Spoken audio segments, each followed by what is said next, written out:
ഭാഗ്യമുള്ളവർ, അതിൽ അനുഗ്രഹിക്കപ്പെട്ടവർ, ദൈവത്തിന്റെ മക്കളെന്ന് പറയുന്നവർ അവരുടെ നടപ്പ് വ്യത്യസ്തതയുള്ളതായിരിക്കും. അവരുടെ ഇരിപ്പ് വ്യത്യസ്ത.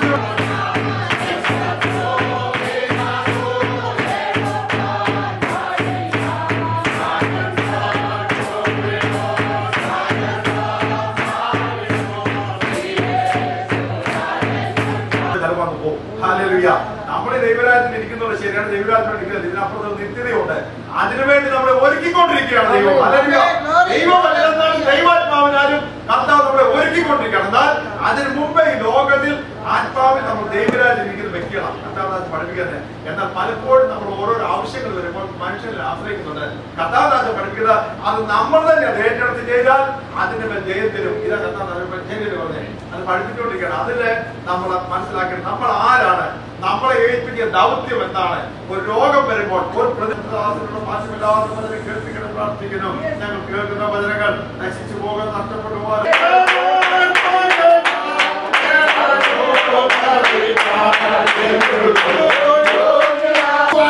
നമ്മുടെ കയ്യില് ഒരു കിരീടമായിട്ട് കാണണം.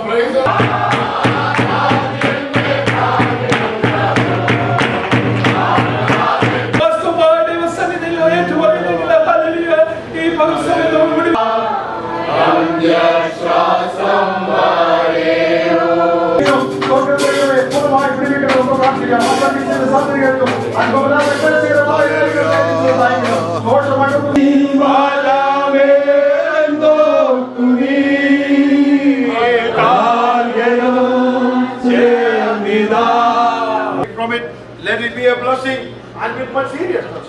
Drink from it. Let it be a blessing altogether. Hallelujah. Now go ഒന്നിച്ച്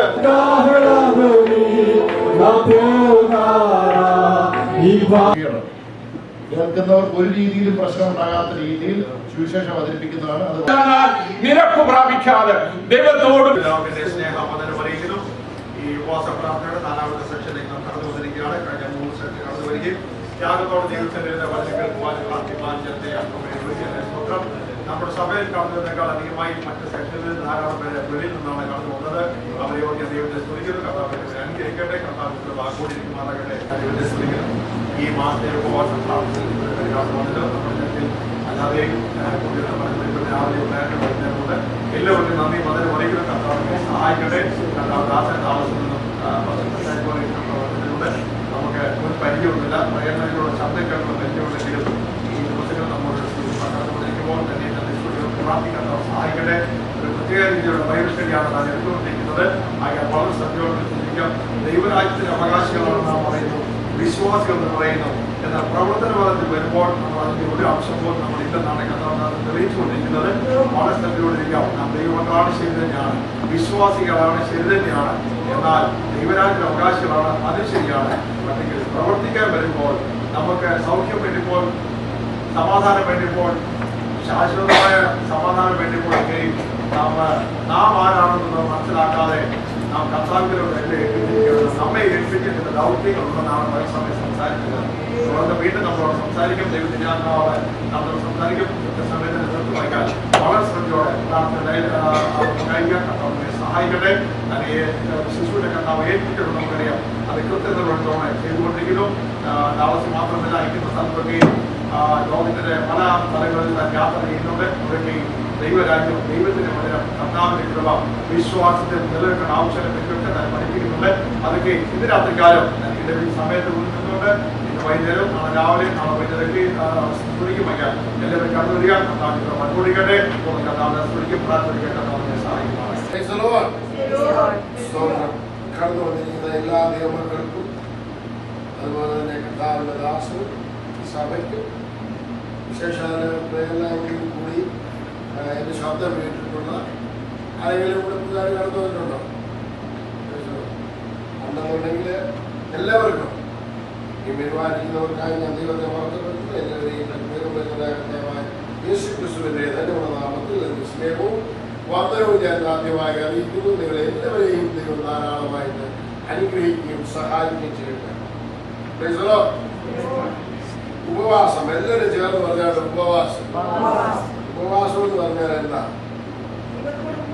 കൂടെ വസിക്കുക. കഴിഞ്ഞ ദിവസം എന്നോട് ഒരാൾ പറഞ്ഞു, മാസ്റ്ററെ ഉപവാസ പ്രാർത്ഥന എന്ന് പറഞ്ഞ് കൂടി വരുന്നുണ്ട്, നമ്മൾ പ്രാർത്ഥിക്കാൻ കൂടുതൽ സമയം എടുക്കുന്നില്ല. അത് വലിയ ഉത്തരല്ലേ? നല്ലൊരു ചോദ്യമാണ്. മറുപടി വേണം അല്ലേ? നമുക്ക് നോക്കാം. മർക്കോസിന്റെ സുവിശേഷം 10-ാമത്തെ മറുപടി പറഞ്ഞു. മർക്കോസിന്റെ സുവിശേഷം 3-ാം അധ്യായം. ഞാൻ സാധാരണ ചോദ്യങ്ങൾക്കെല്ലാം മറുപടി ബൈബിളിൽ നിന്ന് പറയാറുണ്ട്. കാരണം എങ്കിൽ മാത്രമേ വല്ലതും നടക്കത്തുള്ളൂ. യേശു എന്ന് പറഞ്ഞു, അതാണ് മറുപടി അല്ലെ? വേറെ ആരെന്ന് മറുപടി പറഞ്ഞാലും അത് ശരിയാകത്തില്ല. യേശുവിനെ വേദന എനിക്ക് തർക്കിക്കാൻ പറ്റത്തില്ല. പറ്റുമോ? നിങ്ങൾക്കും പറ്റത്തില്ല. അപ്പൊ തർക്കിക്കാൻ പറ്റിയ അക്ഷരതയോടെ കൊടുത്തേക്കാന്നുണ്ടെങ്കിൽ അദ്ദേഹം ദൈവമായിട്ട് തർക്കിച്ചോട്ടെ. നോക്കാം. അതിന്റെ 3-ാം അധ്യായത്തിന്റെ 13-14 വാക്യം വായിച്ചു.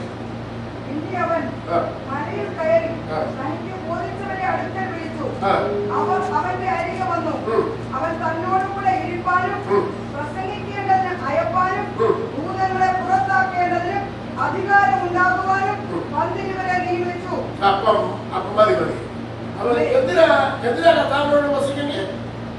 തന്നോടുകൂടെ ഇരിക്കണം. അല്ല, ഇരിപ്പാനും പ്രസംഗിക്കേണ്ടതിന് അയപ്പാനും ഭൂതങ്ങളെ പുറത്താക്കേണ്ടതിന് അധികാരം ഉണ്ടാകുവാനും. ചോദ്യം. അപ്പം ഉപവസിക്കുക എന്ന് പറയാൻ കർത്താവിനോട് കൂടി വസിക്കുക എന്ന് പറയാൻ അങ്ങോട്ട് പറയാൻ അത് പോയി വസിക്കുന്നത് ആണോ? പിന്നെ കർത്താവ് പറയുന്നത് കേൾക്കണം. നിങ്ങളെ പ്രസംഗിക്കേണ്ടവരായിരിക്കാനും ഭൂതങ്ങളെ പുറത്താക്കുവാനും രോഗികളെ സൗഖ്യമാക്കുവാനും അവർക്ക് അധികാരം ഉണ്ടാകേണ്ടതിന് അവന്റെ അടുക്ക വന്നിരിക്കാൻ നിങ്ങളോട് വന്നിരിക്കുന്നത്. മനസ്സിലായില്ല? ഒന്നുകൂടെ പറഞ്ഞുതരാം. ഓക്കെ.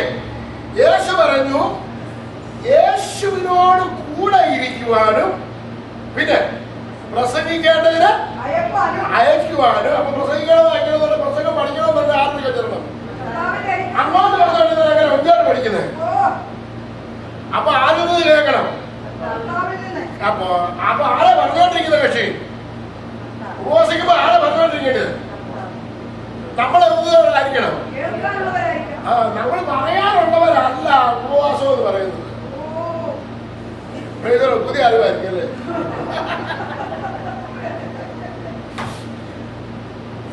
ഞാനല്ല പറഞ്ഞ, കർത്താവ് പറഞ്ഞ കാര്യം അല്ല ഞാൻ പറഞ്ഞോ. ഞാൻ പറയുന്നത് ആരോടും പറയരുത്. കർത്താവ് പറഞ്ഞ കാര്യമാണ്. ഞാൻ കർത്താവ് പറഞ്ഞത് ഏറ്റു പറയുന്നുള്ളതേ ഉള്ളൂ. എന്താ പിന്നെ പറഞ്ഞ പ്രസംഗിക്കാനായി പാലും പിന്നെ അപ്പൊ ഭൂതങ്ങളെ പുറത്താക്കേണ്ടത് എങ്ങനെയാണെന്ന് ആര് പഠിപ്പിക്കണം? അപ്പൊ നമ്മൾ അങ്ങോട്ട് പറഞ്ഞാൽ ഇങ്ങോട്ട് അങ്ങനെ കേൾക്കുന്നത്. നമ്മുടെ പ്രാർത്ഥന എന്ന് പറഞ്ഞാൽ മുഴുവൻ അങ്ങോട്ട് മാറി തെറിഞ്ഞുകൊണ്ടിരിക്കുക. അപ്പൊ ഇങ്ങോട്ട് എന്നെ കെട്ടി ഭൂതങ്ങളെ പുറത്താക്കണമെന്ന് ആര് പറഞ്ഞു തരണം? ഇങ്ങനെയാണ് ഭൂതങ്ങളെ പുറത്താക്കുന്നത് അല്ലേ? അപ്പൊ ആര് പറയുന്നത് കേൾക്കാനാണ് വരേണ്ടത്? ഉപവാസം എന്ന് പറയാം. യേശു പറയുന്നത് കേൾക്കാനാണ്. അടുത്തിരിക്കുന്ന ആളോട് അല്ലെന്നുള്ള സ്വയം പറയാണ്. യേശു പറയുന്നത് കേൾക്കാനാണ് ഉപവാസം എന്ന് പറയുന്നത്. അപ്പോ പ്രസംഗം എന്ന് പറയുന്നത് ദൈവം പറഞ്ഞത് അങ്ങോട്ട് കേൾക്കുവാൻ, അതിനുവേണ്ടി കർത്താവേ എന്നോട് സംസാരിക്കണമേ എന്ന് പറഞ്ഞിരുന്നാൽ ദൈവം നിന്നോട് സംസാരിക്കാനും അപ്പൊ മറ്റുള്ളവരോട് പോയി പ്രസംഗിക്കാൻ പറ്റും. ഇതിപ്പോ എല്ലാവർക്കും ആരോട് പ്രസംഗിക്കണം പറയണില്ല. ആരോട് പ്രസംഗിക്കണം? കർത്താവിനോട്. കർത്താവേ എനിക്ക് അതുതായേ ഇതുതായേ ഇത് പറഞ്ഞുകൊണ്ടിരിക്കാനല്ല. ദൈവസന്നിധി എന്ന് പറയുന്നത് ഇങ്ങോട്ട് ജോയ്സ് മേയറിന്റെ ഭാഷ പറഞ്ഞ ഗിമി. നോ, ദൈവസന്നിധി അതല്ല. നിങ്ങൾ കാണാൻ പോകുന്ന രാത്രിയില് നിങ്ങൾ ശത്രുക്കൾ മുമ്പായുള്ള മേശ എന്ന് പറഞ്ഞ ശത്രുക്കൾ മുമ്പായുള്ള മേശ, ശത്രു അവിടുന്ന് പല്ല് ഞറങ്ങുന്നതും നിങ്ങൾ ഇവിടുന്ന് ഭക്ഷിക്കുന്നതും മേശ ഒരുങ്ങുന്നതും ഇതെല്ലാം നിങ്ങൾ കാണാൻ പോകും. ശത്രുവാണ് പല്ല് കടിച്ചാൽ ഒരുങ്ങി പോകും. അവന്റെ ആശ ഇതെല്ലാം നിങ്ങൾ കാണാൻ പോകുക. ദൈവമക്കളെ, നമ്മൾ ഈ വചനം കേൾക്കുന്നവരായിട്ടല്ല, അത് അനുസരിക്കുന്നവർ മാത്രമല്ല, ഇത് പ്രാക്ടീസ് ചെയ്യുന്നവരായിട്ട് മാറണം. ഞാൻ കഴിഞ്ഞ ദിവസം യഹോവയുടെ ദൈവത്തിന്റെ പ്രായ പേരുകളും അതിന്റെ അർത്ഥങ്ങളും പഠിപ്പിച്ചുകൊണ്ടിരിക്കുന്നപ്പോ അവസാനമായിട്ട് പഠിപ്പിച്ചത് 12ാമത്തെ പേര് പഠിപ്പിച്ചത് യഹോവ അഡോണായി. ഭയന്നുപോയി. യഹോവ അഡോണായി എന്ന് പറഞ്ഞു. എന്ന് പറയട്ടെ, അഡോണായി അഡോണായി എന്ന് ഉറക്കെ പറയാം. യഹോവ അഡോണായി. എന്തോ യഹോവ അഡോണായി എന്ന് പറഞ്ഞു കഴിഞ്ഞാൽ യജമാനൻ അഥവാ അവൻ കർത്താവേ. കർത്താവേ എന്ന് വിളിക്കാൻ ഒരു യോഗ്യത എനിക്ക് കൃത്യതയുടെ ഭാഗ്യമാണ്. ആരെ വിളിക്കുന്നത്? സർവത്തിന്റെ അവനെ ഞാൻ കർത്താവേ എന്ന് വിളിക്കുക. ഇസ്രായേൽ മക്കൾ എന്താ വിളിക്കാനറിയാം? കർത്താവേ എന്നല്ല, അബ്രഹാമിന്റെ സഹാക്കിന്റെ. അങ്ങനെ അവർക്ക് പറയാൻ പറ്റുള്ളൂ. നമുക്ക് ഈ പാവം വിളിച്ചത് അപ്പൊ കിട്ടിയത് തന്നെ അറിയാം. കർത്താവെ, യജമാനനെ, മാസ്റ്റർ എന്ന് വിളിക്കുവാൻ എന്ന് പറഞ്ഞു കഴിഞ്ഞാൽ എന്താ പറയാ? പൗലോസിന്റെ ഭാഷ പറഞ്ഞു കഴിഞ്ഞാൽ ഞാനൊരു സെർവന്റ് ആണ്, ഞാനൊരു അടിമയാണ്. നമ്മൾ ആ മനോഭാവത്തിലേക്ക് വരാതിരിക്കുന്നിടത്തോളം കാലം ദൈവത്തിന് നമുക്കൊന്നും പ്രവർത്തിക്കാൻ പറ്റത്തില്ല. ദൈവം പ്രവർത്തിക്കണമെന്ന് ആഗ്രഹമുണ്ടല്ലേ? കർത്താവെ എന്ന് വിളിക്കുന്ന വിളിയുടെ മഹാത്മ്യം നമ്മൾ അറിയണം. ഭയങ്കരമാണ് ദൈവമക്കളെ. It's A wonderful. ഇതുപോലൊരു യോഗ്യത നമ്മളൊരു വലിയ കമ്പനി, ഇവിടുത്തെ ഏറ്റവും വലിയ കമ്പനി ഏതാ? ഏതെങ്കിലും കമ്പനിയുടെ പേര് പറ. ജേഴ്സിബനി. എവിടെ മോനോട് ജോലി ചെയ്ത്? ജേഴ്സിബനിയില്ല. അപ്പൊ തന്നെ എന്തോ പറയാം, കോളറൊക്കെ വലുതായി അവന്റെ യൂണിഫോം എടുത്ത് വന്ന് ഇന്നത്തെ ജോലി ചെയ്യുന്നല്ലേ, അല്ല ഇന്ന ഹോസ്പിറ്റലാണ്. അപ്പൊ അത് കേൾക്കുമ്പോ തന്നെ ഒരു ഗമ അല്ലെ? അപ്പൊ ഇത് സകലത്തിനെ ഉണ്ടാക്കിയ ദൈവത്തെ ഞാൻ കർത്താവെ എന്ന് വിളിക്കണമെന്നുണ്ടെങ്കിൽ അതിന്റെ ഗമ എന്തായിരിക്കും? അതിന്റെ ഗമ എന്തായിരിക്കും? മറ്റാരമല്ല, സകലത്തിനെയും അബ്രഹാം പറയുന്നത് അറിയാമോ? സ്വർഗത്തിനും ഭൂമിയും നാഥനായ യഹോവയിലേക്ക് കരം നീട്ടിയിട്ട് പറഞ്ഞു, എനിക്ക് നിന്റെ ഒന്നും വേണ്ട. പറയാ, എനിക്ക് നിന്റെ ചെരുപ്പിന്റെ വണ്ടി പോലും വേണ്ട. ഇങ്ങോട്ട് വന്ന കഥ പറയാണ്, ഞാൻ നിന്റെ അതിമഹത്തായ, ഞാൻ നിന്റെ പരിചയം. അങ്ങോട്ട് കൈ ഉയർന്നിട്ട് പറഞ്ഞു, അവൻ എന്റെ കപ്പ കൈയാണ്, കർത്താവേ നീ എനിക്ക് എന്ത് തരും? അപ്പോഴാണ് ആദ്യമായിട്ട് അഡോണായി ഹോവായി എന്ന് വിളിച്ചത്. അഡോണായി എന്ന് പറഞ്ഞു കഴിഞ്ഞാൽ കർത്താവേ. ദൈവമക്കളെ, നിങ്ങൾ ഉറക്കെ വന്ന് കർത്താവേ എന്ന് വിളിച്ച്, കർത്താവേ. അത് മാത്രമേ, ഒറ്റ വിളി മതി ദൈവം നിനക്ക് വേണ്ടി പ്രവർത്തിക്കും. ആ വിളി എവിടുന്ന് വരണമെന്നറിയാം? വായു തരാൻ വരണം. വായിന്ന് വരരുത്, ഹൃദയത്തിന്റെ അന്തർഭാഗത്തിൽ നിന്ന് കർത്താവേ എന്ന് വിളിച്ചു കഴിയുമ്പോ ആ കർത്താവ് നിനക്ക് വേണ്ടി പ്രവർത്തിക്കുവാൻ കടന്നു വരും. അത് ഹൃദയത്തിന്റെ അന്തർഭാഗത്തിൽ നിന്ന് അതിനെ വിളിച്ചു പറയുവാൻ പഠിക്കണം. ലക്ഷറിയിൽ ഇരിക്കുന്ന മനുഷ്യരല്ല, അതിന് സുഖലോലുപത്തിന്റെ മടിയിൽ ഇരിക്കുന്നവർക്ക് കർത്താവ് എന്ന് വിളിക്കാൻ വലിയ ബുദ്ധിമുട്ടാണ്. അതോടെ പ്രയാസം ഇല്ല, ഒരു പ്രയാസം വരുന്നില്ല. പക്ഷേ എനിക്ക് വിളിക്കണം, എനിക്കവിടെ വിളിക്കണം. വിളിക്കുമ്പോൾ അവന്റെ നാമം ബലമുള്ള ഗോപുരമാണ്. അവന്റെ നാമം വിളിച്ചപേക്ഷിക്കുന്നവർ ലജ്ജിച്ച്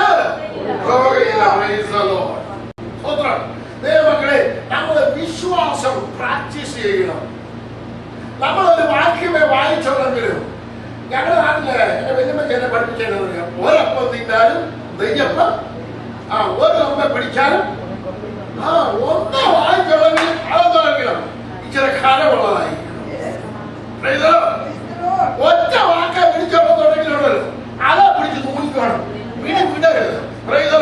ദൈവം പ്രവർത്തിക്കുന്നവരെ അതെന്താ വിടരുത്. ഒരു സഹോദരി ഓടിച്ചെന്നു, അതാണെന്നുണ്ടെങ്കിൽ ഒരു രക്ഷയുമില്ല. അവനാണെന്നുണ്ടെങ്കിൽ ദൈവത്തെ ഭയവുമില്ല, മനുഷ്യനെ കൊണ്ട് ഇവന്റെ അടുക്കളോട് ഓടിച്ചെന്ന് പറയാണ്, എന്റെ പ്രതിയോഗിയോട്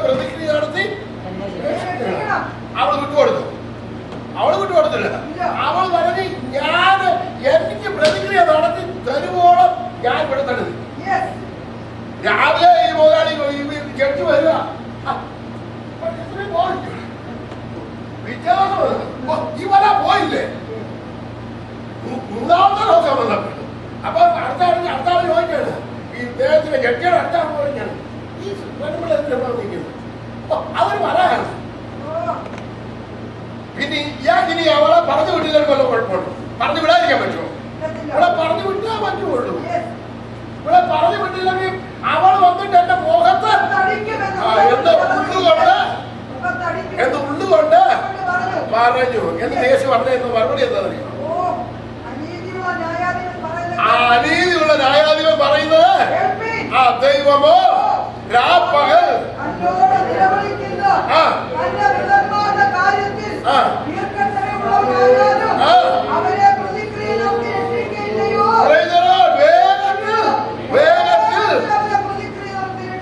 പക്ഷെ വേറൊരു പ്രശ്നമുണ്ട്. അടുത്ത വാക്യത്തിലെ പ്രശ്നം.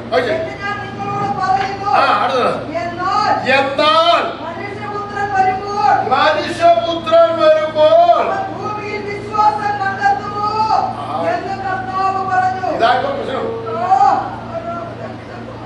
എല്ലാവർക്കും പഠിക്കേണ്ട എന്താണെന്നറിയോ? കർത്താവ് എപ്പോഴാ 1000 ആണ്ട് വാഴ്ച നടത്താൻ ഇത് പഠിക്കണമെന്ന് കർത്താവ് പറഞ്ഞു. ഇത് പഠിച്ചിട്ട് ഒരു കുഴപ്പമില്ല. പക്ഷെ നിന്നിൽ എന്തോ ഉണ്ടായിരിക്കണം. എല്ലാവർക്കും വെളിപ്പാട് പുസ്തകം ദാനിയേൽ പുസ്തകമാണ് അറിഞ്ഞിരിക്കുന്നത്. വിശ്വാസമില്ലാത്തവരുടെ കർത്താവുകൾ വരിക നിന്റെ ജീവിതത്തിൽ പ്രവർത്തിക്കാനായിട്ട്. മോനെ നിന്റെ ജീവിതത്തിൽ ഞാനിപ്പോ പ്രവർത്തിക്കാൻ വരിക. അന്നേരം ഇവിടെ എന്താ പറയാ? ഡോക്ടർ എന്താ പറഞ്ഞതെന്ന് പറഞ്ഞുകൊണ്ടിരിക്കുക. കർത്താവ് പ്രവർത്തിക്കാനായിട്ട് നിന്റെ ജീവിതത്തിൽ കർത്താവ് സമയമെടുത്ത് വന്നപ്പോ ഇവിടെ ഡോക്ടറിനെ പോയിരിക്കുക. പല തുടങ്ങുന്ന വിശ്വാസം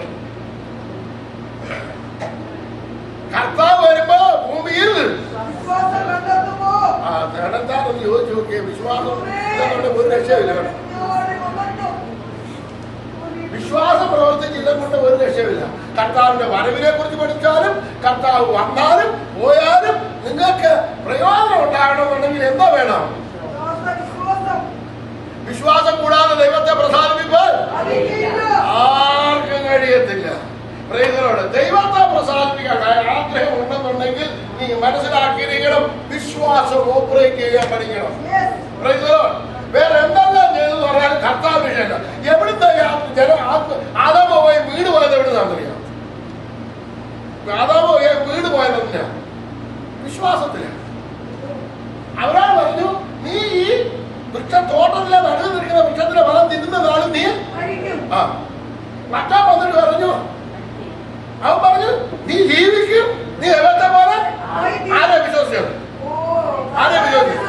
ആരെ അവിശ്വസിച്ചു? ഇപ്പൊ ദൈവമക്കളെ ഇപ്പൊ ആരെയാ വിശ്വസിക്കുന്നത്? ഡോക്ടറെ വിശ്വസിക്കുന്നത്. ഇപ്പോഴും ദൈവമക്കളെ ആരെയാ വിശ്വസിക്കുന്നത്? ലോകത്തെ ഡോക്ടറെ വിശ്വസിക്കുന്നത്.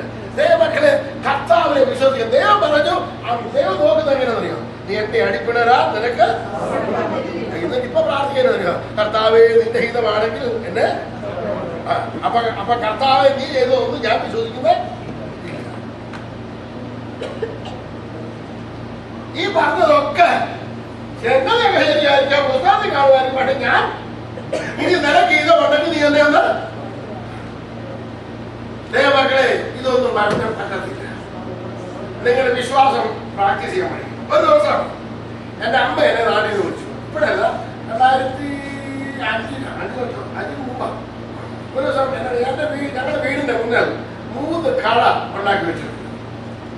ഞങ്ങൾ ഗൾഫിലായിരുന്നപ്പോ ഇതെല്ലാം പണിതപ്പോ അവിടെ പലചരക്കടയും മറ്റേതൊക്കെ വീട്ടിൽ പലതൊക്കെ നടത്തിയിട്ടുണ്ട്. അപ്പൊ ഇപ്പൊ കടയിൽ ആരും ഇല്ല, അപ്പൊ അത് ഓപ്പറേറ്റ് ചെയ്യുന്നില്ല. അപ്പൊ അമ്മ പറഞ്ഞു, പോലെ ഇത് കട വാടക കൊടുത്തു കഴിഞ്ഞാൽ ഞങ്ങൾക്ക് പൈസ കിട്ടും. അപ്പൊ നിങ്ങൾ പൈസ തന്നില്ലെങ്കിൽ ഞങ്ങളുടെ കാര്യം കുഴപ്പമില്ല. അപ്പൊ ഞാൻ എന്നെ പറഞ്ഞു, പോലെ നീ ഒന്ന് പ്രാർത്ഥിക്കണം. നിങ്ങളതെന്തോ നിങ്ങളതെന്തോ ആരെയും പറഞ്ഞേ പ്രാർത്ഥിക്കോ പ്രാർത്ഥിക്കും. ഞാനെന്താ ചെയ്യുന്നറിയോ? അമ്മയോട് പറഞ്ഞത് ഞാനെന്തിനാ പ്രാർത്ഥിക്കുന്നത്? ഞാനെന്തിനാ പ്രാർത്ഥിക്കുന്നത്? അമ്മയാ പ്രാർത്ഥിക്കുന്നത്. അവിടെ ഞാൻ പ്രാർത്ഥിച്ചിരുന്നവരെ ഒക്കാറ്റിട്ട് നിന്നാണ് പറഞ്ഞത്.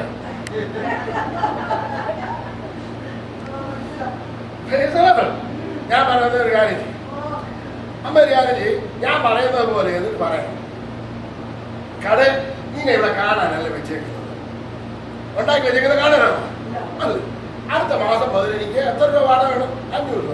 ഓക്കെ, 500 രൂപ വീതം വാടക എനിക്ക് കൊണ്ടുതരണം. അതിനുവേണ്ടി അതിനെ പണിത് വെച്ചേക്കുന്നത് യേശുവിന്റെ നാമത്തിൽ 500 രൂപ വീതം അടുത്ത മാസം വീതം വാടക കൊണ്ടുതരണം. അതിനകത്ത് വിശ്വാസം ഉണ്ടോ ഇല്ലയോ? ഉണ്ടോ? ഉണ്ടോ? എന്തോ ഇപ്പൊ ആരോട് പറയാ? ആരുടെ നാമത്തിലാ പറഞ്ഞേ? അത് എന്തിനാ ഉണ്ടാക്കി വെച്ചേക്കുന്നത്? വാടകയല്ലേ? അപ്പൊ എനിക്ക് വാടക കൊണ്ടു തരണം യേശുവിന്റെ നാമത്തിൽ. അമ്മ പറഞ്ഞു ചോദിച്ചു, പറഞ്ഞു അമ്മ പിന്നെ പേടിക്കണം. അത്രേ ഉള്ളൂ, ഇത്രേ ഉള്ളൂ പ്രാർത്ഥന. വാടകക്കാരൻ ഉണ്ടോ? വേണ്ട, വരണം. വാടകക്കാരൻ വന്നു, ഒരുത്തം വന്നു. അപ്പൊ അമ്മയുടെ വലിയ മന എന്തുവായിരുന്നു? അപ്പൊ ഈ പൈസ വരണം. പൈസ വരണമെന്നുണ്ടെങ്കിൽ കട വാടകയ്ക്ക്. അപ്പൊ ഈ മന മാറണം. അപ്പൊ യേശു പറഞ്ഞു, ഈ മതിയോട് ഇവിടെ ചാടി അങ്ങോട്ട് പോകാൻ പറഞ്ഞ നീ പറഞ്ഞതുപോലെ തന്നെ. അപ്പൊ അമ്മ എന്ന് പറഞ്ഞു, നീ കട കാണാനല്ല വെച്ചേക്കുന്നത്, എനിക്ക് വാടക കൊണ്ട് തരണമെന്ന് പറഞ്ഞു. ഇപ്പൊ ആര് വാടക കൊണ്ട് തരണം? കട വാടക കൊണ്ട് തരണം. പിറ്റേ ഒരു ദിവസം ഒരു മനുഷ്യൻ ഇങ്ങോട്ട് വന്നു, അമ്മച്ചി ഈ കട വാടക കൊടുക്കണം. ആന്നു അമ്മച്ചിക്ക് എത്ര വാടക? മോനെത്ര തരാൻ പറ്റും? ഞാൻ 1000 രൂപ തരാമെന്ന് പറഞ്ഞു. ഒരു കാര്യം ചെയ്യും, ഒരു കടക്ക് 1000 രൂപ വെച്ചാൽ 3 കടയ്ക്ക് എത്രയായി? എത്ര അമ്മ എത്ര ചോദിച്ചത്? ഇപ്പൊ ഇതിപ്പോ കൂടുതലായി പോയല്ലേ? അപ്പൊ അത് കിട്ടുമോ? കിട്ടാൻ പാടില്ല. ഉണ്ടോ? ചോദിച്ചതേ കിട്ടത്തുള്ളൂ. അപ്പൊ അമ്മ പറഞ്ഞു, ഓക്കെ മോനെ ഇത്ര നീ അഡ്വാൻസ് കൊണ്ടുപോവാ, ഇതെല്ലാം കാര്യങ്ങളൊക്കെ ശരിയാക്കി തരാമെന്ന് പറഞ്ഞു. അവനെ ഒരാഴ്ച നോക്കിയിട്ട് അവനെ മുങ്ങി. പിറ്റേ ദിവസം പിന്നെ അടുത്ത ആഴ്ചയിൽ ഒരു വേറെ മനുഷ്യൻ വന്നിട്ട് പറഞ്ഞു, അമ്മച്ചിക്ക് കടവാടക തരാം. എന്തിനാ മോനെ? എനിക്കിവിടെ പാരലൽ കോളേജ് നടത്താൻ. തരാമല്ലോ. അമ്മച്ചിക്ക് എത്ര വേണം? മോനെത്ര വരാൻ പറ്റും? ഞാൻ 500 രൂപ വെച്ച് തരാം. ഒരു കുഴപ്പമില്ല. എന്താ മോന് വേണ്ടിയത്? എനിക്ക് അടുത്ത ആഴ്ച മോന് വേണം. ഓക്കെ, എന്താ അഡ്വാൻസ് കൊണ്ടുപോകാൻ എല്ലാം ശരിയാക്കാമെന്ന് പറഞ്ഞു. അപ്പൊ 3 കടയിലിപ്പോൾ എന്തായി? ഞാൻ കഴിഞ്ഞ പ്രാവശ്യം നിന്ന് കഴിക്കേണ്ട ഒരു കട empty ആയിട്ട് കിടക്കും. ഞാൻ ചോദിച്ചു, അമ്മ ഈ കട എന്താ empty ആയിട്ട് കിടക്കുന്നത്? ഇത് ആരും വാടകയ്ക്ക് എടുത്തിട്ടില്ല. എത്ര കാലമായി? ഇത് കുറച്ച് കാലമായി. ഞാൻ ചോദിച്ചു, ഇതെന്താ ഇങ്ങനെ അമ്മ ഇത് empty ആയിട്ട് ഇട്ടേക്കുന്നത്? അമ്മ എന്ന് പറഞ്ഞില്ലായിരുന്നു. എന്നാ ഞാൻ ഇപ്പൊ പറഞ്ഞിട്ട് വരാമെന്ന്. അമ്മ എന്ന് പറയും. ഇപ്പം എന്റെ അനിയൻ വന്നിട്ട് അവന് പറഞ്ഞു, ഞാന് റെന്റൽ എക്വിപ്മെന്റ്സ് എടുത്തിട്ട് അവിടെ ഇട്ടിട്ട് വാടക കൊടുക്കാം, റെന്റിന് കൊടുക്കാൻ പോകും. ഇപ്പൊ അവരെന്ത് ചെയ്തു? 500 രൂപ 1000 രൂപ വാടക കമ്പനി എന്നത്. ഇപ്പൊ അമ്മയ്ക്ക് ഇപ്പൊ എത്രയായി വാടക? മക്കളെ, നിങ്ങളുടെ വിഷയത്തോട് പറയാൻ പഠിക്കണം. പറയാൻ പഠിക്കണം. ഒരു ദിവസം എന്റെ വീട്ടില് ഒരു കൊല്ലമുണ്ട്. ഞാനീ പ്രാക്ടീസ് ചെയ്യുന്നതെല്ലാം കൃഷിയോട് കേട്ടോ. കർത്താവ് പറഞ്ഞ എന്നാന്നറിയാമോ? ഒരു അത്തി കണ്ടു. അത്തി കണ്ടപ്പോ കർത്താവ് പറഞ്ഞു, ആ അത്തിയല് പല ഫലം കാണുമെന്ന് ചോദിച്ചു നോക്കി കർത്താവ് ഓടി ചെന്നു. ഓടിച്ചെന്നാൽ എന്തോ ഇല്ലായിരുന്നു. അപ്പം കർത്താവ് എന്തോ പറഞ്ഞു അത്തിയോട്? അത്തിയോട് ഇങ്ങനെ സംസാരിക്കുന്നത്. കർത്താവ് അത്തിയോട് സംസാരിച്ചു. കർത്താവ് അത്തിയോട് എങ്ങനെ സംസാരിച്ചത്? അത്തി കർത്താവിന് വരെ പറഞ്ഞോ? ഇല്ലയോ? നമുക്ക് നോക്കാം. മർക്കോസിന്റെ സുവിശേഷം 11-ാം അധ്യായം 14-15 പറയാം.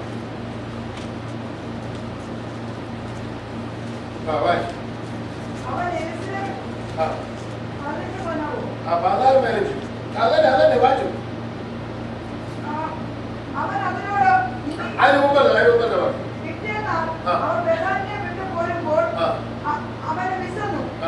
അവൻ ഇലയുള്ള ഒരു അത്തിവൃക്ഷം ദൂരത്ത് നിന്ന് കണ്ടു.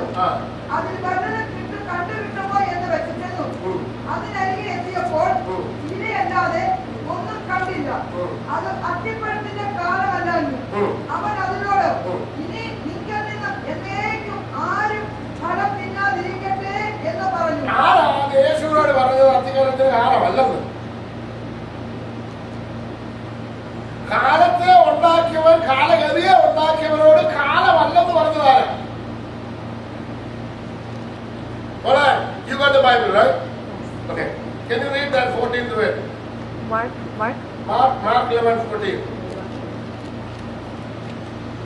And Jesus answered and said unto it. Jesus, what? One more time. And Jesus answered and What is that meaning?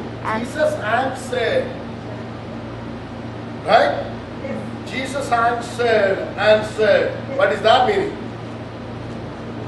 they had a question. Somebody said something to him, right? Who said that? The fig tree. Yes, അത്തിമരം. അത്തി പറഞ്ഞു, കർത്താവ് ഇത് കാലം അല്ല, അതുകൊണ്ട് എന്റെ മേൽ എന്തോ ഇല്ല. യാതൊരു ഫലവുമില്ല എന്ന് പറഞ്ഞു. അപ്പൊ കാലമല്ലെങ്കിലും പഴം അതിന്മേൽ വരണമെന്നുള്ളത് ആരുടെ നിയമമായിരുന്നു? യേശുവിന്റെ. കർത്താവിന്റെ നിയമമാണ്. കർത്താവ് പറഞ്ഞിട്ടുണ്ട്, പ്രമാണത്തിൽ പറഞ്ഞിട്ടുണ്ട്, ഈ പഴം പറിക്കുന്ന വേളയിൽ മുഴുവനും തല്ലി പറിക്കരുത്, അത് പരദേശിക്കും അനാഥർക്കും വിട്ടേക്കണമെന്ന് ദൈവത്തിന്റെ ഒരു നിയമം ഉണ്ട്. ഈ നിയമം അതിന്റെ മുതലാളി ലംഘിച്ചു. ഇനിയും അതുകൊണ്ട് നിന്നിൽ നിന്ന് ആരും ഫലം ഇല്ലാതിരിക്കട്ടെ എന്ന് പറഞ്ഞു. അപ്പൊ ഫലം തിന്നാതിരിക്കണമെന്നുണ്ടെങ്കിൽ, അപ്പൊ നമ്മുടെ ജീവിതത്തിൽ അപ്പൊ എന്നോട് സംസാരിക്കാം. അത്തിയോട് ഒരു കൊല്ലമുണ്ട്. ഈ കൊല്ല പൂക്കുന്നുണ്ട്, വലിയ കാര്യമായിട്ട് വളർന്നു വരുന്നുണ്ട്. ഒരു ചട്ടി, വലിയ ചട്ടി വെച്ചുകൊണ്ട് ഞാനിങ്ങനെ ദിവസം കൊണ്ടത് വെള്ളം ഒഴിക്കുക. ഇവരിങ്ങനെ പൂത്ത് നിൽക്കുന്നുണ്ട്. ഒരൊറ്റ കായും ഉണ്ടാകുന്നില്ല. ഞാൻ എന്റെ വൈകിട്ട് വിളിച്ച് കളി ഇങ്ങനെ ഒരു കായും ഉണ്ടാകുന്നില്ല. ഇത് ഞാൻ പഠിച്ചത് എന്റെ വൈഫിൽ നിന്ന്. അവളെ ഈ ബോട്ടണി വിളിച്ചത്. ഒരു ദിവസം അവിടെ ഒരു ചെടി നിൽപ്പുണ്ടായിരുന്നു യാർഡിൽ. അപ്പൊ എന്നോട് അവളെ അത് പിടിച്ചിട്ട് പറഞ്ഞു, ഇത് എന്ത് ചെടിയാന്ന് അറിയാമോ എന്ന് ചോദിച്ചു. ഞാൻ പറഞ്ഞു, നീ എന്തിനാ ബോട്ടണി വിളിച്ചാൽ നീ പറയാതെ എന്താ പറഞ്ഞു. അത് ഇതെനിക്കറിയത്തില്ലെന്ന് പറഞ്ഞു. 2 ദിവസം കഴിഞ്ഞ് കഴിഞ്ഞപ്പോഴേ ഇതിലൊരു പൂവായിട്ട് നിൽക്കുന്നു. ഇതിലൊരു പൂ നിൽക്കുന്നു. ആ പൂ എന്താ വിളിച്ചു പറയുന്നത്? നീ കഴിഞ്ഞ ദിവസം പറഞ്ഞില്ല, ചോദിച്ചില്ലാണ് ഞാൻ ആരാന്ന്. ഇപ്പൊ ഞാൻ ആരാന്ന് മനസ്സിലായേ എന്ന് പറയുന്നത്. മനസ്സിലായപ്പോ കഴിഞ്ഞ ദിവസം നീ ചോദിച്ചു ഞാൻ ആരാന്ന്, നിനക്കറിയത്തില്ലെന്നുണ്ടെങ്കിൽ ഞാൻ ആരാന്ന് കാണിച്ചു തരും. ആ പൂ വിളിച്ചു പറയും. അപ്പോ എനിക്ക് മനസ്സിലായി ഈ വൃക്ഷത്തിനോടൊക്കെ സംസാരിക്കാൻ നമുക്ക് പറ്റുമെന്ന്. അപ്പൊ ഞാൻ കൊല്ലയോട് പറഞ്ഞു, കൊല്ല നിന്നെ ഇവിടെ വെച്ചേക്കുന്നത് എന്തിനാണെന്നറിയോ? പൂത്തൊക്കെ നിൽക്കുന്നുണ്ട്, എനിക്ക് കാ വേണം, എനിക്ക് കാന്താരി വേണം. ഞാൻ ഇന്ന് പോലും ഇറങ്ങി ഞാൻ വെള്ളം തരത്തില്ല, ഒരു തുള്ളി വെള്ളം പോലും തരത്തില്ല. അതുകൊണ്ട് ഇന്ന് മുതൽ വെള്ളം സ്റ്റോപ്പ്. ഞാൻ മറ്റവർക്കെല്ലാം വെള്ളം കൊടുക്കാൻ പോകാം. കൊല്ല എന്നെ കൂടി ചിരിച്ചിട്ട് ഞാനും ചിരിച്ചിട്ട് പോയി. പിറ്റേ ദിവസം രാവിലെ വെള്ളം ഒഴിക്കാൻ വന്നേ എന്നെ മുഖത്ത് നോക്കിയിട്ട് പറയാം, കോവല് പൂക്കുന്നുണ്ട്, പാവല് പൂക്കുന്നുണ്ട്, ഒരൊറ്റ കായുണ്ട്. ഞാനാണെന്നുണ്ടെങ്കിൽ സോറി, കോവലൊന്നും നിന്റെ കയ്യില്. കോവല് പൂക്കുന്നുണ്ടോ? ഇല്ല. പാവല് പൂക്കുന്നുണ്ടോ? ഇല്ല. പയറ് പൂക്കുന്നുണ്ടോ? ഇല്ല. ഞാനത് അന്വേഷിച്ച് പൂക്കുന്നതിനുമുണ്ട്. എനിക്ക് വെള്ളം തരാൻ പറഞ്ഞു. ഞാൻ വെള്ളം കൊടുത്തു. ഞാൻ പറഞ്ഞു, ഇനി അടുത്ത തണുപ്പ് വരുന്നോടെ ഞാൻ നിന്നെ അകത്തോട്ട് കയറ്റി വെക്കത്തില്ല. സാരമില്ല, ഞാൻ അന്നേരം കായ്ച്ചോളാം. തണുപ്പ് വരുന്നതിന് മുമ്പേ ഒരൊറ്റ ഇലയില്ലാതെ മുഴുവൻ കായായിട്ട് മനസ്സിലായി. അത് മുഴുവൻ കായുണ്ടായി. അപ്പൊ മനസ്സിലായി. അപ്പൊ എനിക്ക് ആരോട് സംസാരിക്കാം? വൃക്ഷത്തോട് സംസാരിക്കാമെന്ന് മനസ്സിലായി. അപ്പൊ ഞാനത് 2 പ്രാക്ടീസ് ചെയ്തു. കർത്താവ് പറഞ്ഞു, യോബിന്റെ പുസ്തകത്തിൽ പറഞ്ഞു, യോബിന്റെ പുസ്തകം 23-ാം 28-ാം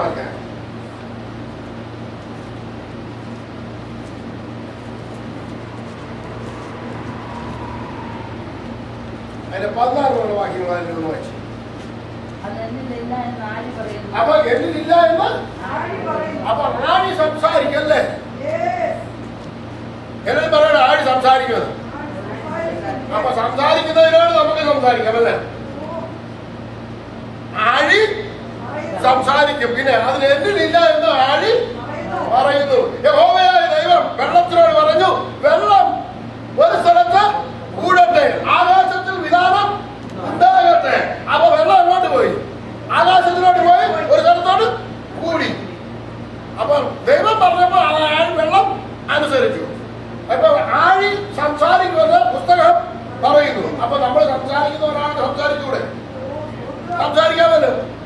നിങ്ങൾ വെള്ളത്തോട് സംസാരിച്ചിട്ടുണ്ടോ? സംസാരിക്കണം. ഇന്ന് സംസാരിക്കാൻ പഠിക്കണം. അപ്പൊ എന്നെ ഇല്ല എന്ന് ആഴി പറയുന്നു. പിന്നെ അടുത്തത് അപ്പൊ സമുദ്രവും എന്ത് ചെയ്യും? സമുദ്രവും സംസാരിക്കും. സംസാരിക്കുന്നവരോട് സംസാരിക്കാൻ എന്റെ കുഴപ്പം. സ്വത്രം. ഞാൻ കഴിഞ്ഞ ദിവസം മക്കളമ്മയ്ക്ക് പോകായിരുന്നു. എന്റെ മോനെ കാണാനായിട്ട് മക്കളമ്മയായിട്ട് പോകുന്ന സമയത്ത് മഴ ഇങ്ങനെ ചീറ്റി വരുന്നു. ഞാൻ പറയാം ചീറ്റി എന്റെ നേരെ വരാം, നീ അങ്ങോട്ട് പോകാൻ എനിക്ക് എന്റെ മക്കളെ കാണാനുള്ളതാണ്. 15 മഴ എന്റെ നേരെ വന്നു. ഞാൻ 15 പറഞ്ഞു. നിങ്ങൾ കാറ്റിനോട് സംസാരിച്ചിട്ടുണ്ടോ? ഉണ്ടോ? ആരെങ്കിലും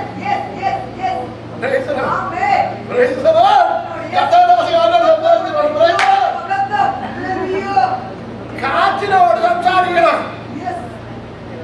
അപ്പോ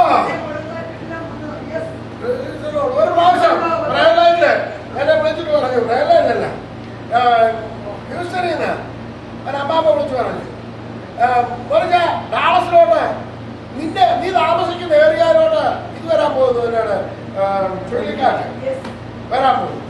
അപ്പൊ ഞാൻ പറഞ്ഞു, അമ്മമ്മ അതിനെ വന്നിട്ട് പോയിട്ട് പറ്റുന്നുണ്ടെങ്കിൽ കാറിലേക്ക് ഞാൻ പാർക്കുന്ന സ്ഥലമാണ്, അവിടെ കോട്ട് പ്രൊട്ടക്റ്റഡ് ഏരിയ ആണ്, അവിടേക്ക് വരാൻ പറ്റത്തില്ല. അവിടേക്ക് വരാൻ പറ്റത്തില്ല. എന്റെ വാഹനത്തിലേക്ക് എത്ര ദൂരം ഉണ്ടായിരുന്നു? എത്ര ദൂരമുണ്ട് അവിടേക്ക് വരാൻ? ഈ ഏരിയ പറഞ്ഞു, ഞാൻ പറഞ്ഞിട്ടല്ലാതെ ഈ ആണ്ടിന് മഞ്ഞ് മഴയും കഥ പറഞ്ഞു. അത് നോക്കിയ യോഹന്നാൻ 10:13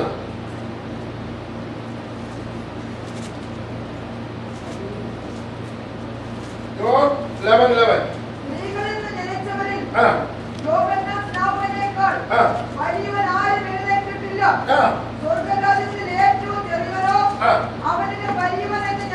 അപ്പൊ ആരാ വലിയവൻ? ആരാ? സ്ത്രീകളിൽ ജനിച്ചവരിൽ യോഹന്നാൻ സ്നാപകനേക്കാൾ വലിയവൻ. അപ്പൊ മോശയോ യോഹന്നാൻ സ്നാപകനെ വലിയവനാണോ? അങ്ങോട്ടാണ് അല്ല. ഏലിയാവോ യോഹന്നാൻ സ്നാപകനേക്കാൾ വലിയവനാണോ? ആദാമിന് കീഴേ ഉള്ള യേശു ഒഴിച്ച മറ്റുള്ള 7 മനുഷ്യരും യോഹന്നാൻ സ്നാപകനെക്കാട്ടിൽ വലിയവരല്ല എന്ന് യേശു ഡിക്ലെയർ ചെയ്തു. യേശു പറഞ്ഞത്, ഞാനല്ല പറഞ്ഞത്. സ്വർഗരാജ്യത്തിൽ ഏറ്റവും ചെറിയവനോ അപ്പൊ യോഹന്നാനും വലിയവൻ. അപ്പൊ ഞാൻ യോഹന്നാനെക്കാട്ടിൽ. അപ്പൊ ഏലിയ പറഞ്ഞു മഴയോട്, ഞാൻ പറഞ്ഞു ആകാബിനോട് പറഞ്ഞു, ഞാൻ പറഞ്ഞിട്ടല്ലാതെ ഈ ആണ്ടേന് മഞ്ഞും മഴയും. അപ്പൊ ഏലിയ പറഞ്ഞപ്പോ മഴ നിന്നുണ്ടെങ്കിൽ ഞാൻ പറഞ്ഞ മഴ നിക്കത്തില്ലേ? നിക്കത്തില്ലേ? ജനർക്ക് വിശ്വാസം വന്നിട്ടേ വിശ്വാസം ജനർക്ക് കയറിയിട്ടില്ല. ദൈവത്തെ വിശ്വസിക്കാൻ പഠിക്കണം. കർത്താവ് പറഞ്ഞോ? കർത്താവ് പറഞ്ഞിട്ട് വിശ്വസിക്കണം. അത് കഴിഞ്ഞ് വേറൊന്നുമില്ല. കർത്താവ് പറഞ്ഞു, ഞാനാണ് യോഹന്നാനെക്കാട്ടിൽ. എന്നാ പിന്നെ യോഹന്നാനെക്കാട്ടിൽ വരിക തന്നെ. കാരണം എന്താ അറിയോ? ഞാൻ കർത്താവിന്റെ രക്തത്താൽ വീണ്ടെടുക്കപ്പെട്ടത് മാത്രമൊന്നുമല്ല, ഇനി അതിനെക്കാട്ട് ഭയങ്കരമുണ്ട്. അതുകൊണ്ട് റോമാലേഖനം 8-ാം അധ്യായം 29-ാമത്തെ വാക്യം.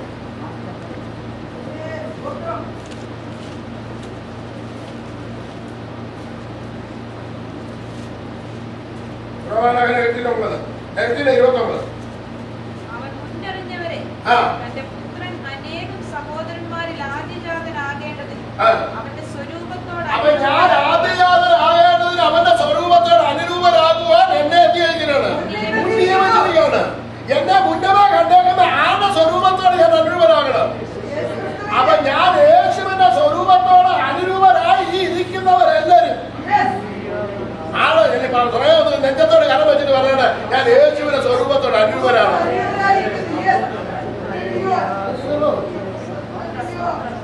യേശു പറഞ്ഞു, നമുക്ക് അക്കരയ്ക്ക്. ഇവര് ഉടനെ തന്നെ വള്ളത്തെ കയറി ഇവര് പോകാൻ തുടങ്ങി. യേശു അങ്ങോട്ട് കയറി തലയുടെ വെച്ചിട്ട് കിടന്ന് ഉറങ്ങി. യേശു ഉറങ്ങി. യേശു എന്തിനാ വള്ളത്തെ കയറി കിടന്ന് ഉറങ്ങിയത്?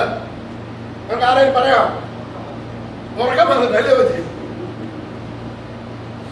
വേറെ യേശു കിടന്ന് ഉറങ്ങാൻ സ്ഥലം കിട്ടാൻ യേശു ഉറങ്ങിയത്. പ്രൈസലോ ഒരാൾ പറയും പരീക്ഷിക്കാനാ പ്രൈസലോ. വേറെ എന്തെങ്കിലും അഭിപ്രായം ഉണ്ടോ? ഇല്ലെങ്കിൽ വേണ്ട, കുഴപ്പമില്ല. യേശു ഉറങ്ങി എന്ന് പറഞ്ഞ യേശു ഉറങ്ങി. യേശുവിനെ ഉണർത്തിയത് ശരിയായോ ശരിയായിരിക്കും. അടുത്ത യേശുവിനെ ഉണർത്തിയപ്പോ യേശു എന്താ പറഞ്ഞത്? വഴക്ക് പറയുന്നത് ചെയ്ത് എന്നെ വഴക്ക് പറഞ്ഞത്. ഇപ്പൊ എല്ലാരും പറയുന്നത് പ്രസംഗം നിങ്ങൾ ഏറ്റവും കൂടുതൽ കേട്ടേക്കുന്നതിനാ യേശു നിന്റെ ബോട്ടിലുണ്ട്, ഉണത്തോ ഉണത്തോ ഉണത്തോ തെറ്റിയോ.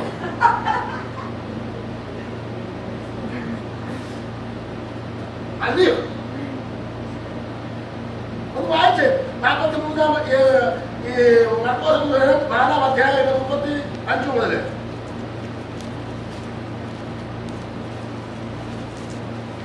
നിങ്ങളുടെ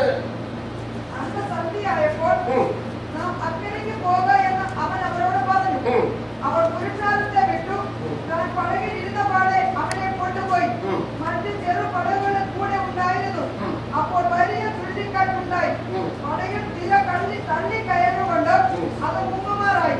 അവൻ അമരത്ത് തലയിണ വെച്ച് ഉറങ്ങുകയായിരുന്നു. അവർ അവനെ ഉണർത്തി, ഗുരു, ഞങ്ങൾ നശിച്ചു പോകുന്നതിൽ നിനക്ക് വിചാരമില്ലയോ എന്ന് പറഞ്ഞു. അവൻ എഴുന്നേറ്റു, കാറ്റിനെ ശാസിച്ചു, കടലിനോട് അനങ്ങാതിരിക്കുക, അടങ്ങുക എന്ന് പറഞ്ഞു.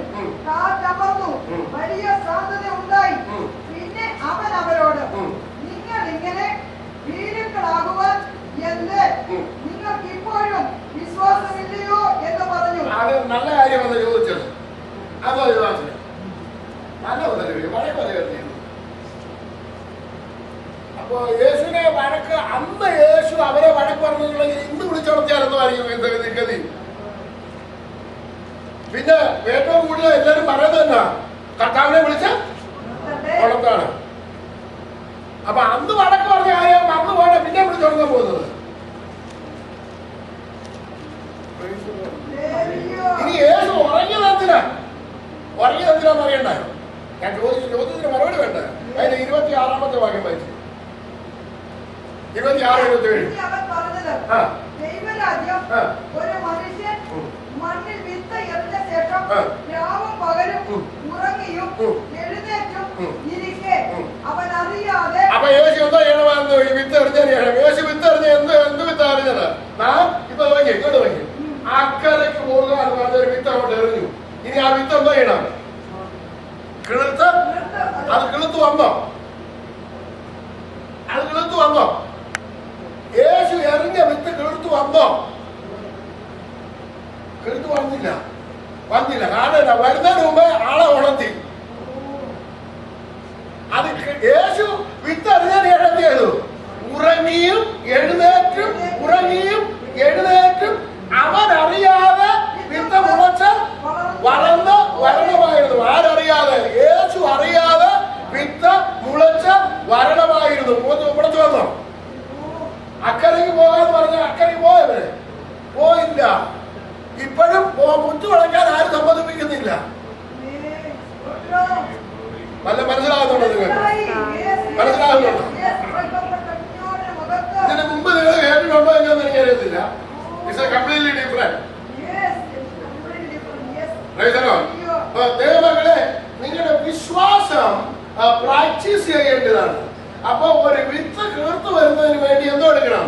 അതിന് ടൈമുണ്ട്. സ്വർഗരാജ്യത്തിന്റെ പ്രിൻസിപ്പിൾ അനുസരിച്ചിട്ട് നമ്മളാണ് എന്ത് ചെയ്യേണ്ടത്?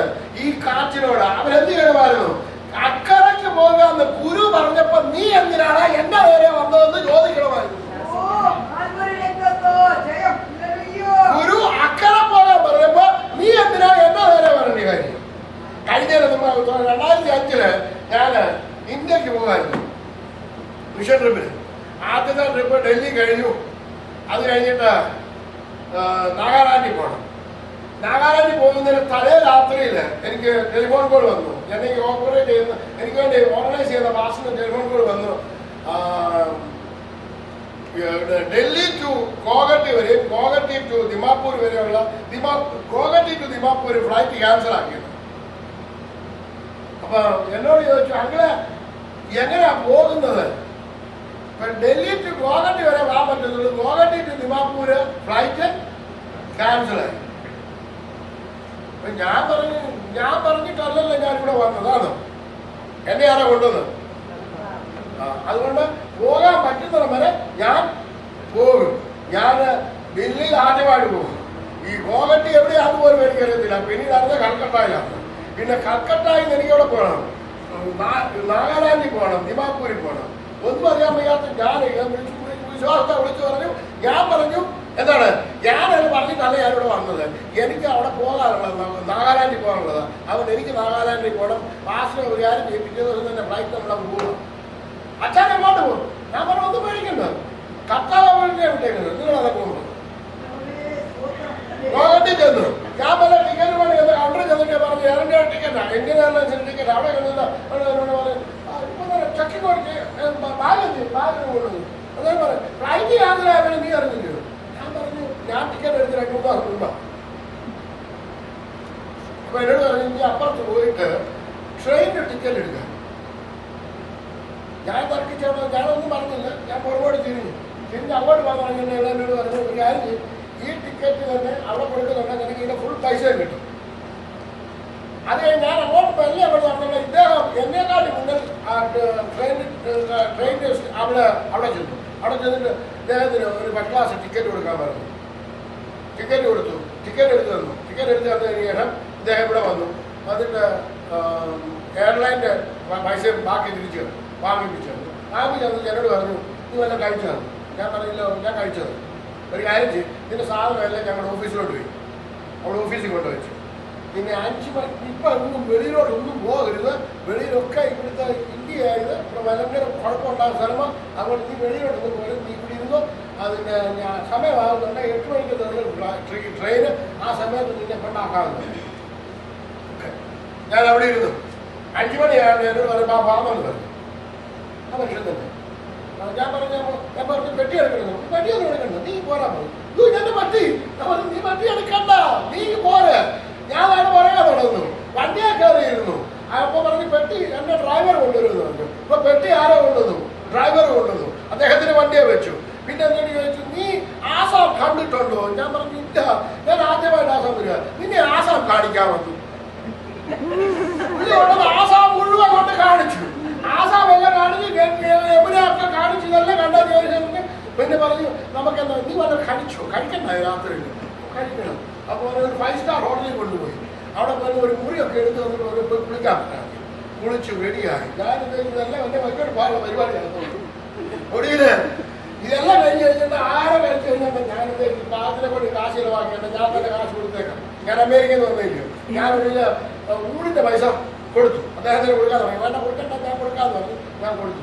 ഒടുവിൽ അത് കഴിഞ്ഞതിന് ശേഷം റെയിൽവേ സ്റ്റേഷനിൽ ചെന്നു. റെയിൽവേ സ്റ്റേഷനിൽ ചെന്ന് കഴിഞ്ഞാൽ പറഞ്ഞു പെട്ടി എൻ്റെ ഡ്രൈവർ എടുത്തുകൊണ്ട് വന്ന് സീറ്റിൻ്റെ കീഴയിലിരുത്തി വെച്ചിട്ട് പറഞ്ഞു നീ നിന്റെ ടെലിഫോൺ നീ ഇന്നടത്ത് അവരെ ഫോൺ ചെയ്ത് പറയണം. ഇന്നടത്താന്ന് എല്ലാം പറഞ്ഞത് അങ്ങനെ തന്നെ എല്ലാ കാര്യങ്ങളും ചെയ്ത് എന്നിട്ട് പറഞ്ഞു എന്നാൽ ഞങ്ങൾ പൊക്കോട്ടെ. ഞാൻ ചോദിച്ചു ഡ്രൈവർ വല്ല കൊടുക്കുന്നു? എനിക്ക് മനസ്സുണ്ട് വല്ല കൊടുത്തേക്കാം. ഞാൻ 200 രൂപ എടുത്തിട്ട് ആ ഡ്രൈവറിന് കൊടുത്തു. നമ്മുടെ ഇന്ത്യയിൽ ഇത് നടക്കുമോ? നടക്കും. മന്ത്രിമാരെ സ്വീകരിക്കുന്ന മാതിരി സ്വീകരിച്ചു കൊണ്ട് നടക്കണമെന്നുണ്ടെങ്കിൽ നടക്കുമോ? ഇന്ത്യ നടക്കും? നടക്കത്തില്ല. പക്ഷെ നടത്തുവാൻ കഴിവുള്ളവരെ ഞാൻ വിശ്വാസത്താൽ പറയാൻ പഠിക്കും. കഴിഞ്ഞ പ്രാവശ്യം ഞാൻ ഇന്ത്യ പോയി. ഇന്ത്യയിൽ എപ്പോഴും ഉള്ള ഒരു കാര്യമാണ് നമ്മുടെ സ്പെഷ്യലി നമ്മുടെ നാട്ടിലുള്ള ഒരു പ്രസ്ഥാനമുള്ള ഒരു പരിപാടിയാണ്. എന്താ ഉറക്കെ പറയാം. അപ്പൊ ഇവിടുന്ന് ഇറങ്ങുന്ന പാസ്റ്റർ പറഞ്ഞു അച്ഛാ ഒക്ടോബർ 16-ാം തീയതി ആ സമയത്തെല്ലാം നാട്ടിൽ ഞങ്ങളുടെ ഇവിടെ ആന്ധ്രാപ്രദേശിൽ ബന്ധമുണ്ടാകും. ഞാൻ പറഞ്ഞു ഞാൻ അവിടെ വരുന്ന കർത്താവിനെ ശുശ്രൂഷിക്കാനാണ്. അവിടെ എന്തിനാ ബന്ധം ഉണ്ടാകുന്നത്? ഇതുപോലുള്ള ചോദ്യങ്ങളൊന്നും നമ്മളാരും ചോദിക്കത്തില്ല. ചോദിക്കുമല്ലോ എന്നെ ചോദ്യം നോക്കി അങ്ങനെ എന്തിനാ ബന്ധം ഉണ്ടാകുന്നത്? ഞാൻ അവിടെ വരുന്നത് അവിടെ ബന്ധം ഉണ്ടാകാൻ അപ്പൊ പറഞ്ഞു അച്ഛൻ പ്രത്യേകം പ്രാർത്ഥിക്കണം. ഞാൻ പറഞ്ഞു പ്രത്യേകം പ്രാർത്ഥിക്കണം. ഇപ്പൊ തന്നെ പ്രാർത്ഥിക്കുക. അതിന് പ്രത്യേകമായിട്ട് മാറ്റി വെക്കേണ്ട കാര്യമൊന്നുമില്ല. ഇപ്പൊ തന്നെ പ്രാർത്ഥിക്കുക. യേശുവിന്റെ നാമത്തിൽ അവിടെ ബന്ധം ഉണ്ടാകാൻ പാടില്ല. ഞാൻ അവിടെ വരുന്നു യേശുവിന്റെ നാമത്തിൽ. എന്നാൽ അതിനെ പ്രാർത്ഥിച്ചു കഴിഞ്ഞ് ഇനി ഒന്നും പേടിക്കണ്ട. അവിടെ ചെന്ന് 16-ാം തീയതി മീറ്റിംഗ് കഴിഞ്ഞു. 16-ാം തീയതി രാത്രിയാണ് എന്നെ ഉണ്ടായിരുന്നു. ഇന്റർനെറ്റ് മുഴുവൻ നമ്മുടെ സമരമാണ്. മന്ത്രിമാരെ എല്ലാം ജയിലിൽ കൊണ്ടുപോയി ആകെ ബഹളമാ, എല്ലാം ബന്ധായിട്ട് കിടക്കാണ്. നമുക്ക് എനിക്ക് 18-ാം തീയതി രാവിലെ എറണാകുളത്ത് ശുശ്രൂഷിക്കണം, നടക്കത്തില്ലെന്ന്. ഇനി എന്തോ ചെയ്യണം നിങ്ങൾ പറയും. 18-ാം തീയതി രാവിലെ അല്ല വൈകുന്നേരം മീറ്റിംഗ്. ഇനി ഞാൻ എന്തോ ചെയ്യണം? പ്രാർത്ഥിക്കണോ വേണ്ട? പ്രാർത്ഥിക്കണം. എത്ര നേരം പ്രാർത്ഥിക്കണം? രാവിലത്തെ മീറ്റിംഗ് കഴിഞ്ഞു, ഉച്ച കഴിഞ്ഞ് വന്നപ്പോൾ 3 മണി മുതൽ ഇദ്ദേഹം പരിശോധിച്ചുകൊണ്ടിരിക്കുക. ഇദ്ദേഹം നോക്കി, ട്രെയിനെ കൂടെ നോക്കാൻ പോയി നോക്കി, ട്രെയിനെ കൂടെ ഇല്ല, ഫ്ലൈറ്റെ കൂടെ നോക്കിയില്ല, കാറെ കൂടെ നോക്കി, ഇതൊന്നും പോകാൻ പറ്റുന്നില്ല. ഞാൻ പറഞ്ഞു, മാസ്റ്ററെ, ഞാൻ ഈ ബന്ധം ഉണ്ടാകാൻ പാടില്ലെന്ന് പ്രാർത്ഥിച്ചതല്ലായിരുന്നോ? ആയിരുന്നു. പിന്നെ എന്തിനായി ബന്ധം ഉണ്ടായത്? അതുകൊണ്ട് രാവിലെ പോകാനായിട്ട് ഡ്രൈവറെ വിളിച്ചിട്ട് വര, നമ്മൾ ഹോട്ടലിൽ നിന്ന് റെയിൽവേ സ്റ്റേഷനിൽ പോവുകയാണ് രാവിലെ. അപ്പൊ എവിടെ വരെ ട്രെയിൻ ഉണ്ടെന്ന് പറയും? വിജയവാഡ വരെ ട്രെയിൻ ഉണ്ട്. ഞാൻ പറഞ്ഞു, കാക്കനാടാന്ന് വിജയവാഡ വരെ ഉണ്ടോ? കുഴപ്പമില്ല. ബാക്കിയോ? ബാക്കിയോ അത് കർത്താവ് നോക്കിക്കൊള്ളും.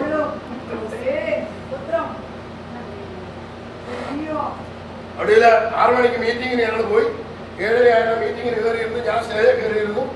എന്നെ ഇൻട്രൊഡ്യൂസ് ചെയ്ത് സ്റ്റേജിൽ കയറിയിരുന്നു. കൺവെൻഷൻ പാസ്റ്റർ പുറകിൽ കൂടെ വന്നിട്ട് എന്നോട് പറയണം, 5 മിനിറ്റ് കഴിഞ്ഞാണ്, അച്ഛാ ഒരു കാര്യം പറയാനുണ്ട്. ഞാൻ ചോദിച്ചു, എന്താ പറ്റി? ബന്ധു ക്യാൻസൽ ചെയ്തു.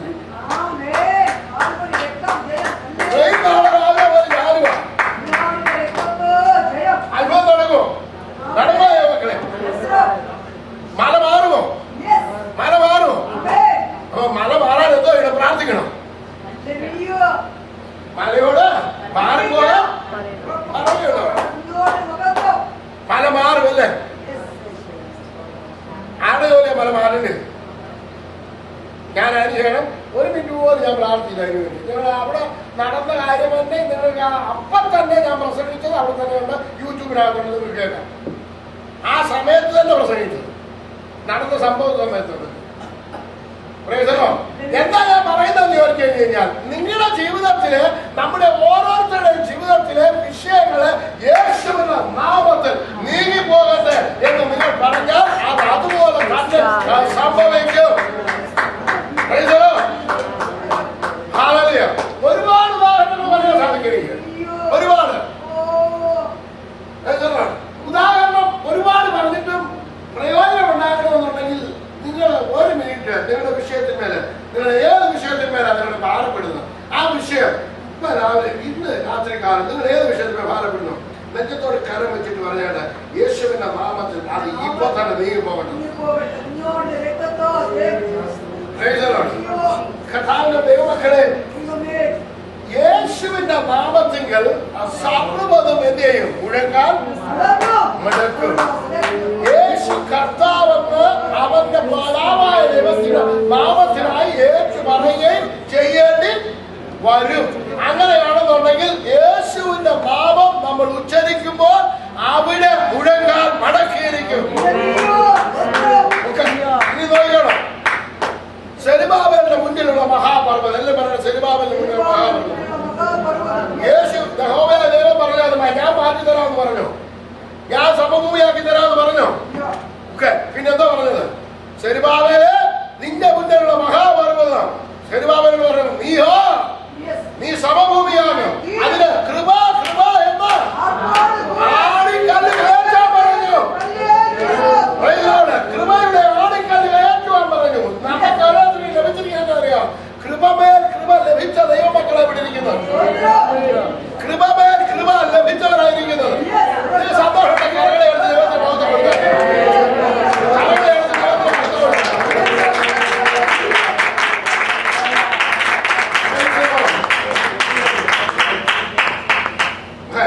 ഇനി അബ്രഹാമിന്റെ മുന്നിലുള്ള മഹാപർവ്വതം എന്തുവായിരുന്നു? അബ്രഹാമിന്റെ മുന്നിലുള്ള മഹാപർവ്വതം സന്തതി ഇല്ലാത്ത അവസ്ഥ. യഹോവയായ ദൈവം എന്ന് പറഞ്ഞു, അടുത്ത വർഷം നിനക്ക് സന്തതിയെ തരും. നിന്റെ പേര് ഇനി തൊട്ട് എന്തല്ല? അബ്രഹാം. അബ്രഹാം എന്ന് പറഞ്ഞ പേരിന്റെ അർത്ഥം എന്തുവാ? ബഹുജാതികൾക്ക് പിതാവ്. അപ്പൊ ഇനി തൊട്ട് അബ്രഹാം എന്ന് പറഞ്ഞു നടക്കണം. ഒറ്റ കുഞ്ഞുണ്ടോ? ഇല്ല. അപ്പൊ ഇനി അബ്രഹാം ആർക്ക് മഹത്വം കൊടുക്കണം? ദൈവത്തിന്. ദൈവത്തിന് മഹത്വം കൊടുക്കാൻ അബ്രഹാം എന്തോ ചെയ്യണം? ദൈവത്തിന് മഹത്വം കൊടുക്കാൻ അബ്രഹാം എന്തോ ചെയ്യണം? അബ്രഹാം അബ്രഹാം എന്ന് വിളിക്കണം. അപ്പൊ അബ്രഹാം എന്ന് വിളിക്കുമ്പോൾ ആർക്ക് മഹത്വം കൊടുക്കുന്നു? എങ്ങനെ മഹത്വം കൊടുക്കുന്നു? ഞാൻ ബഹുജാതികൾക്ക് പിതാവ്. ദൈവം പറഞ്ഞത് അബ്രഹാം എന്ത് ചെയ്തു? ഏറ്റ് പറഞ്ഞു. അബ്രഹാമിനോട് ചേർന്ന് ആരൊക്കെ പറഞ്ഞു? അബ്രഹാമിന്റെ ഭാര്യ സാറ പറഞ്ഞു. അബ്രഹാമിന്റെ വീട്ടിൽ ജനിച്ച് വളർന്നവരും വേലക്കാരും പറയുവാൻ തുടങ്ങി. എത്ര പേരുണ്ടായിരുന്നു അബ്രഹാമിന്റെ വീട്ടില്? 318. അവന്റെ അഭ്യാസികൾ തന്നെയുണ്ട്, അവരുടെ മാതാപിതാക്കള്. അപ്പൊ ഇനി എത്ര പേരുണ്ട്? സ്തോത്രം. 1000 പേരോളം വരുന്നുണ്ട് അല്ലേ? അപ്പൊ ഈ 1000 പേര് ഒരുമലപ്പെട്ട് പറയുന്നത് എന്തോ? ആര് പറഞ്ഞാ പറയുന്നത്? ആര് പറഞ്ഞത് ഏറ്റു പറയുന്നത്? അല്ല, ദൈവം പറഞ്ഞത് അവരേറ്റു പറയുന്നത്. അപ്പൊ 1000 പേര് ചേർന്നിട്ട് ദൈവം പറഞ്ഞത് ഏറ്റു പറഞ്ഞപ്പോൾ കർത്താവിന് പ്രവർത്തിക്കാതിരിക്കാൻ പറ്റുമോ? അപ്പൊ ഇനി അബ്രഹാം എന്ന് പറഞ്ഞപ്പോ സന്തതി എന്താ ജനിച്ചോണ്ടിരിക്കുക. ഇപ്പോഴും നമ്മൾ അബ്രഹാം എന്ന് വിളിക്കുമ്പോ സന്തതി ജനിച്ചോണ്ടിരിക്കുക. അപ്പൊ ആത്മസന്തതി ജനിക്കണമെന്നുണ്ടെങ്കിൽ അബ്രഹാം എന്ന് പറഞ്ഞപ്പോൾ അവിടെ ജനിച്ചു. ഇനി നോക്കിയേ, നിങ്ങളുടെ ജീവിതത്തിലെ ഏത് മലയാണ്, ഏത് വിഷയമാണ് ഇവിടെ നമുക്ക് എല്ലാവർക്കും കൺഫ്യൂഷൻ ഉള്ള ഒരു വിഷയം നിങ്ങളുടെ മുന്നിൽ കൊണ്ടുവരാം. മത്തായി സുവിശേഷം 17-ാം അധ്യായത്തിന്റെ 21-ാമത്തെ വാക്യം. നിങ്ങൾക്ക് അധികം കൺഫ്യൂഷനിലേക്ക് പോകരുത്. വായിച്ച 21-ാമത്തെ വാക്യം. 17-21. നിങ്ങൾക്ക് കടുകുമണിയുള്ള വിശ്വാസമുണ്ടെങ്കിൽ ഈ മലയോട് ഇവിടെ നിന്ന് അങ്ങോട്ട് നീങ്ങുക എന്ന് പറഞ്ഞാൽ അത് നീങ്ങും. നിങ്ങൾക്കൊന്നും അസാധ്യമാകുകയില്ല. എങ്കിലും പ്രാർത്ഥനയാലും ഉപവാസത്താലും അല്ലാതെ ഈ ജാതി നീങ്ങി പോകുന്നില്ല. സാത്താനാവുന്ന ജാതി. ഏത് ജാതിയാണ് പഠിച്ചു കേട്ടിട്ടുള്ളത്? അത് അർത്താദാസിന് അറിയാവുന്നതുകൊണ്ട്. ഏത് ജാതി ഒരുങ്ങി പോകത്തില്ല? അങ്ങനെയല്ല പഠിച്ചു വെച്ചേക്കുന്നത്. എന്തോ മാമൻ ആരാ പറയാൻ? പറ, ഉറക്കെ പറ.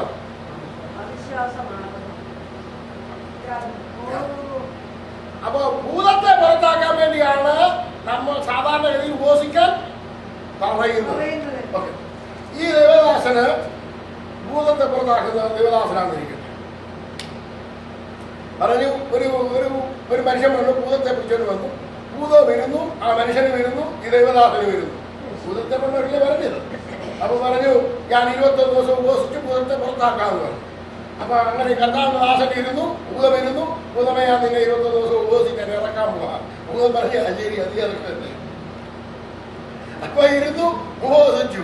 അപ്പം ഒടുവില് ഒരു കണക്കിന് ഭൂതനഗരം ഇറങ്ങുമെന്നുള്ള പരിപാടിയൊക്കെ മനസ്സിലാക്കിയിട്ട് അയിലാ ദേശത്തുകാരും കേട്ടു, ഇവിടെ ഭൂതത്തെ ഇറക്കുന്ന ഒരാളിരിപ്പുണ്ട് എന്ന് പിന്നാലെ പറഞ്ഞാൽ മലയോട് സംസാരിക്കുന്ന ഒരു മനുഷ്യനുണ്ടെന്ന് പറഞ്ഞ മാതിരി ഭൂതത്തെ ഇറക്കുന്ന ഒരു ദേവദാസൻ ഇരിപ്പുണ്ട്. 21 ദിവസം ഉപവാസം, നീ ഓടിച്ചല്ലോ നിന്റെ ഭൂതമായിട്ട്.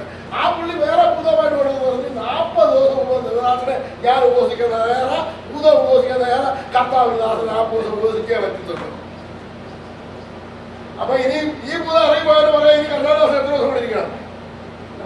ഇനി എത്ര ദിവസം കൊണ്ടിരിക്കണം? 21 ദിവസം കഴിഞ്ഞ് പിന്നെ 40 ദിവസം കൊണ്ടിരിക്കാനാണ് വന്നേക്കുന്നത് അവര്. ഇപ്പൊ കർത്താവിന്റെ എത്ര ദിവസം കൊണ്ടിരിക്കണം? 40 ദിവസം. അപ്പൊ ഇനി എന്താ കർത്താവിന്റെ ഭക്ഷണം കഴിക്കുന്നത്? അതിനോട് ഞങ്ങൾ വേറെ ആരും ഭൂതമായി വന്നെങ്കിലോ? അപ്പൊ ഭൂതം അറിയാൻ വേണ്ടി അല്ല ഉപവസിക്കേണ്ടത്. അവിശ്വാസം എന്ന ജാതി മാറിപ്പോകാൻ. അവിശ്വാസം എന്ന ജാതി മാറിപ്പോകുന്നതിന് വേണ്ടി എന്ത് ചെയ്യണം? ഇത് ഭയങ്കര ജാതി അങ്ങനെ കാണിച്ചു. ഒരു ചെറിയ ജാതി മതി. ഡോക്ടർ പറഞ്ഞോ അല്ലെന്നുണ്ടെങ്കിൽ നാട്ടുകാർ പറഞ്ഞോ എങ്ങനെ അച്ചാരി ഇത് തന്നെയായിരുന്നു അസുഖം. പണ്ട് ഡോക്ടർ ജനമായ ഒരിക്കൽ പറഞ്ഞ മാതിരി, ഡോക്ടർ ജനമായ പണ്ട് എപ്പോഴും പറയുന്നത് അദ്ദേഹത്തിന്റെ സാക്ഷ്യത്തിലാണ് പറയുന്നത്. അദ്ദേഹത്തിന് ബ്ലഡ് ക്യാൻസർ ആയിട്ടിരിക്കുകയായിരുന്നു. അപ്പോ ദൂരെ നിന്ന് ഒരു ഫോൺ കോൾ വന്നു. മാസ്റ്റർ എവിടെയാ? ഞാൻ ഇങ്ങനത്തെ പറഞ്ഞു. ബ്രദർ എവിടെയാ? ഞാൻ ഇന്നടത്ത് ഇന്ന ആൾക്ക് പ്രഖ്യാപനമായിരുന്നു, അദ്ദേഹം മരിച്ചുപോയി. ആ മരിച്ച ന്യൂസ് ഇപ്പൊ ആർക്ക് കൊടുക്കുക? അപ്പൊ ഡോക്ടറെ ജനമായിക്ക്. അപ്പൊ ഇനി ഇദ്ദേഹം എന്താ പറഞ്ഞ ഇനി പറഞ്ഞാൽ ചുരുക്കോ നീയും അധികം കാലം എടുക്കാതെ തന്നെ നീയും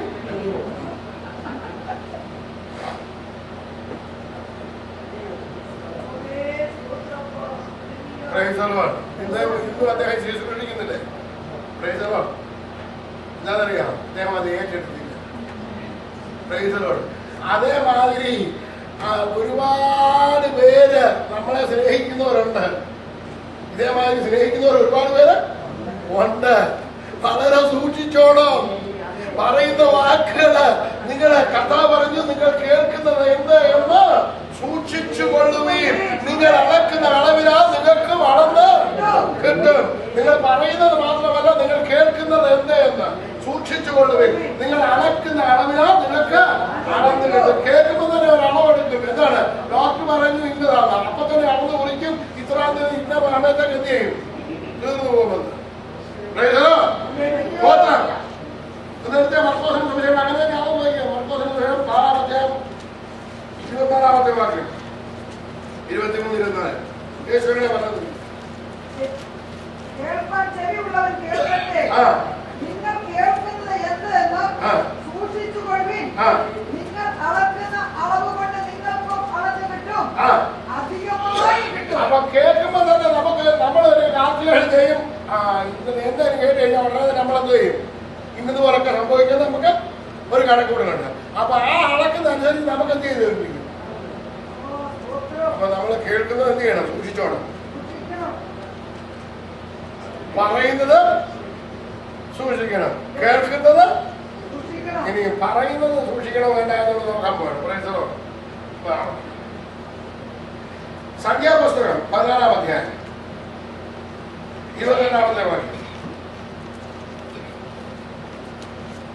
നിങ്ങളുടെ മല മാറിപ്പോകുന്ന വിശ്വാസമുണ്ടോ? എത്ര പേർക്ക്? 24-ാം അധ്യായത്തിൽ 14-ാം അധ്യായത്തിൽ 28-ാമത്തെ വാക്യം മറ്റൊന്ന് വായിച്ചു.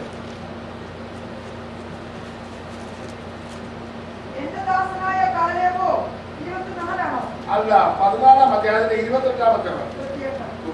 ഞാൻ കേൾക്കെ നിങ്ങൾ പറഞ്ഞതുപോലെ തന്നെ എന്നാണ് ഞാൻ നിങ്ങളോട് ചെയ്യുമെന്നും യഹോവ അരുളിച്ചെയ്യുന്നു. അപ്പൊ എന്താ പോലെ ചെയ്യും കർത്താവ്? നിങ്ങൾ പറഞ്ഞതുപോലെ തന്നെ ഞാൻ നിങ്ങളോട്. അപ്പൊ നമ്മൾ എന്താ പറയാൻ പോകുന്നത്? ആര് പറഞ്ഞ കാര്യം പറയാൻ പോകുന്നത്?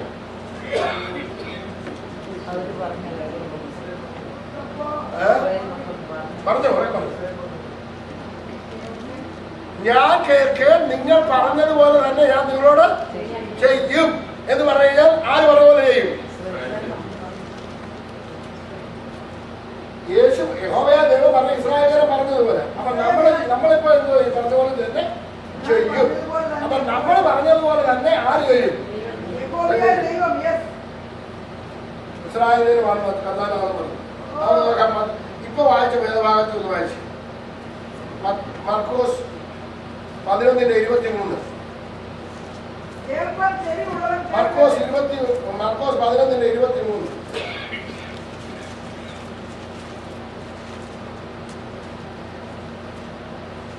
ആരെങ്കിലും തന്റെ ഹൃദയത്തിൽ സംശയിക്കാതെ താൻ പറയുന്നത് സംഭവിക്കുമെന്ന് വിശ്വസിച്ചുകൊണ്ട് ഈ മലയോട് നീ നീങ്ങി കടലിൽ ചാടിപ്പോക എന്ന് പറഞ്ഞാൽ അവൻ പറഞ്ഞതുപോലെ സംഭവിക്കും. അപ്പൊ ആര് പറഞ്ഞതുപോലെ സംഭവിക്കും? നമ്മൾ. അപ്പൊ യഹോവയായ ദൈവം പറഞ്ഞു നിങ്ങൾ പറഞ്ഞതുപോലെ തന്നെ ഞാൻ നിങ്ങളോട്. അപ്പൊ ആര് പറഞ്ഞതുപോലെ നടക്കും? അപ്പൊ നമ്മൾ കേൾക്കുന്നത് സൂക്ഷിച്ചു കൊള്ളണം. നമ്മൾ പറയുന്നതും പറയുന്നത് എന്തായിരിക്കണം പറയേണ്ടത്. നമ്മുടെ വിഷയത്തിൽ നമ്മുടെ മല കണ്ടുകൊണ്ട് നമ്മുടെ മല കാണണം. നിങ്ങൾക്ക് ഒരു ചെറിയ പ്രശ്നമുണ്ട്. ആ പ്രശ്നം നമ്മൾ എന്ത് ചെയ്യുന്ന ആദ്യം ഇതൊരു കണ്ടിട്ട് നമുക്ക് ഇന്നലെ ഞാൻ അടയാളം വെക്കുന്നത്. അതിന്റെ സംഖ്യാപുസ്തകം 14-ാം അധ്യായത്തിന്റെ 34-ാമത്തെ വാക്യം വായിച്ചു.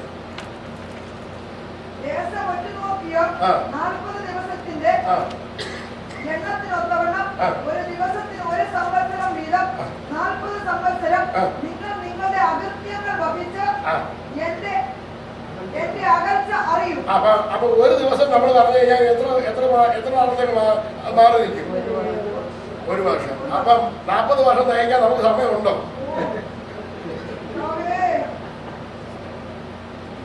അപ്പൊ ഒരു അവിശ്വാസം പറഞ്ഞാൽ 1 വർഷം അത് പോയി കിട്ടും. അടുത്ത അവിശ്വാസം പറഞ്ഞാൽ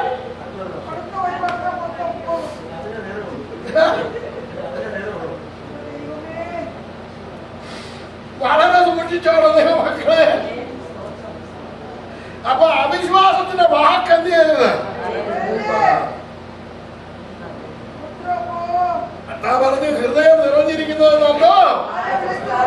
അപ്പൊ ഹൃദയം നിറച്ചും വല്ലവരും പറഞ്ഞു ഒന്ന് വായിച്ച് കൂട്ടി വെക്കരുത്.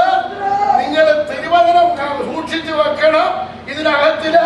എന്നിട്ട് പറയാൻ പഠിക്കണം. അപ്പൊ ഒരു പ്രാവശ്യം പറയുന്നുണ്ടോ ചിന്തിച്ചോളം എന്റെ 1 വർഷം പോയി. അപ്പൊ ഈ വർഷം നിങ്ങൾക്ക് വല്ല അനുഗ്രഹം പ്രാപിക്കണമെന്ന് ആഗ്രഹം ഉണ്ടെന്നുണ്ടെങ്കിൽ ഈ വർഷം അനുഗ്രഹത്തിന്റെ വർഷമാണ്. അടുത്ത വർഷം പ്രൊമോഷന്റെ വർഷം. നിങ്ങൾ കേട്ടോ 13 എന്ന് പറഞ്ഞു കഴിഞ്ഞാൽ നമ്പർ എല്ലാം ഇല്ലാന്നുള്ളവരറിയാം. അറിയാം? എവിടെയൊക്കെ ഇല്ല. അമേരിക്കയിലുള്ള ലോകത്തിൽ ആരും 13 എന്നുള്ള ഹിറ്ററില്ല. ഹോട്ടൽ മുറികളിലൊന്നുമില്ല 13 എന്ന് പറയുന്നതൊന്നുമില്ല. എന്താണെന്നറിയാം? അത് ഈവൻ നമ്പറാണ് പറയുന്നത്. ഫ്രൈഡേ 13th എന്ന് കേട്ട് കഴിഞ്ഞാൽ തന്നെ അത് പിശാചിന്റെ നമ്പറാണ് പറയുന്നത്. അപ്പൊ എന്താ എന്ത് നമ്പർ? പിശാചിന്റെ നമ്പറാണ് എന്ന് പറഞ്ഞു കഴിഞ്ഞാൽ അതിനകത്ത് സ്പിരിച്വൽ മീനിങ് എന്തോ ഉണ്ടെന്ന് അതിന്റെ അർത്ഥം അല്ലേ? എന്നാൽ അങ്ങനെയല്ല. അതിനകത്ത് ആത്മീയ അർത്ഥം ഭയങ്കരമായിട്ടുണ്ട്. അനുഗ്രഹത്തിന്റെ വർഷമാണ്. നിനക്ക് പ്രൊമോഷൻ ലഭിക്കുന്ന വർഷമാണ്. പിശാച നമ്മുടെ മനുഷ്യന്റെ എല്ലാം കണ്ണ് കുരുടാക്കിയിരിക്കുന്നത്. അനുഗ്രഹം പ്രാപിക്കേണ്ട വർഷമാണ് അടുത്ത വർഷം. അത് നിങ്ങൾ പ്രാപിച്ചിരിക്കണം. ഈ വർഷം സ്വതന്ത്ര സമൃദ്ധിയുടെ വർഷമാണ്. അടുത്ത വർഷം പ്രൊമോഷന്റെ വർഷമാണ്. എല്ലാവരും പറയട്ടെ 12, 13 പറഞ്ഞേ. അപ്പൊ 13 എന്ന് പറഞ്ഞു കഴിഞ്ഞാൽ 13ലേക്ക് പ്രൊമോട്ടഡ് ആകുകയാണ്. 13ലേക്ക് ടീനേജിലേക്ക് അങ്ങോട്ട് പ്രൊമോട്ട് ചെയ്യുകയാണ്. അപ്പൊ അത് പ്രൊമോഷൻ കിട്ടുന്ന വർഷമാണ്. ശൗൽ എന്ന അപ്പോസ്തലനായ പൗലോസ് 13ാമത്തെ വർഷമാണ് ദൈവം സുവിശേഷത്തിന് വേണ്ടി അല്ലെന്നുണ്ടെങ്കിൽ ദൈവിക ശുശ്രൂഷയ്ക്ക് വേണ്ടി മാറ്റി നിർത്തിയത്. അപ്പോൾ ദാവീദിനെ 13ാമത്തെ വർഷം ഇസ്രായേലിന് രാജാവാക്കി വെച്ചു. യോസഫിനെ 13ാമത്തെ വർഷം ഫറവോന്റെ സന്നിധിയിൽ ഫറവോന്റെ രണ്ടാമനായി ഇരുത്തി.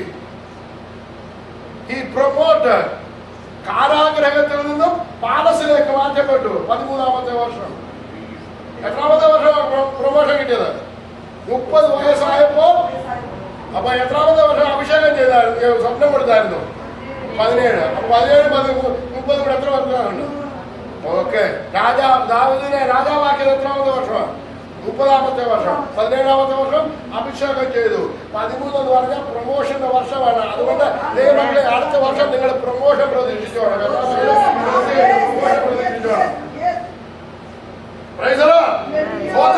നമ്മൾ ചിന്തിക്കുന്ന ലെവലിനനുസരിച്ചിരിക്കും കർത്താവ് നടത്തുന്നത്. നമ്മൾ പറയുന്നത് അനുസരിച്ചിട്ട് കർത്താവ് പ്രവർത്തിക്കുവാൻ തുടങ്ങും. ആളെ കർത്താവ് പറഞ്ഞു, നാം നമ്മുടെ സ്വരൂപത്തിന് സാദൃശ്യപ്രകാരം ആരെ ഉണ്ടാക്കുക? അവർ ആകാശത്തിലുള്ള പർവ്വജാതികളിന്മേലും സമുദ്രത്തിലുള്ള മത്സ്യത്തിന്മേലും ഭൂമിയിലുള്ള സകല മൃഗങ്ങളിന്മേലും ഭൂമിയിൽ ഇഴയുന്ന ഇഴജാതികളിന്മേലും സർവ്വഭൂമിമേലും വാഴട്ടെ എന്ന് ദൈവം കൽപ്പിച്ചു.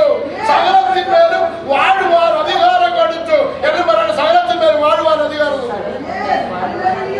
അടക്കുക എന്നൊരു വാക്യമുണ്ട്. അടക്കുക എന്ന് പറഞ്ഞു കഴിഞ്ഞാൽ സബ്ഡ്യൂ ചെയ്യുക. You have to subdue it. അടക്കുക, മറുക്കുക, ഇല്ലാതെയാക്കുക, നിഗ്രഹിക്കുക. അതാണ് അതിന്റെ മീനിങ്. എങ്ങനെയാണ് വാഴുന്നത്? സർവഭൂമിമേൽ എന്ന് പറയുന്നത്. സർവഭൂമിമേൽ. അപ്പൊ നമ്മളെ സൃഷ്ടിച്ചേക്കുന്നത് എവിടുന്ന് എടുത്തേക്കുന്നത്? മണ്ണിൽ നിന്ന്. അപ്പൊ നീ എന്തുവാ? ഞാനും നീയും ഭൂമിയാ. പറഞ്ഞാണ്ട് ഭൂമിയാന്ന്. അപ്പൊ ഈ ഭൂമിയിൽ വസിക്കുവാൻ എന്നെ ആക്കിയിരിക്കുകയാണ്. ഈ ഭൂമിമേൽ ആർക്കാ അധികാരം? എനിക്ക് അധികാരം. പിന്നെ പിശാചിനെന്തിന് അധികാരം കൊടുത്തത്? വാഴാനായിട്ട്. നിന്റെ ശരീരത്തിന്മേൽ നിനക്ക് അധികാരമുള്ളപ്പോൾ, നിന്റെ ഭൂമിയിൽ നിനക്ക് അധികാരമുള്ളപ്പോൾ ആര് പറഞ്ഞു ദൂതന് അധികാരം കൊടുക്കുവാൻ? ദൈവം പറഞ്ഞു. അതിനെ അടക്കി വാടുവാനാണ് ദൈവം അധികാരം തന്നത്. വേദന വന്ന വേദന വരണം. യേശുവിന്റെ നാമത്തിൽ ഇത് എന്റെ ശരീരമാണ്. എനിക്ക് ഇപ്പോൾ അധികാരമില്ല.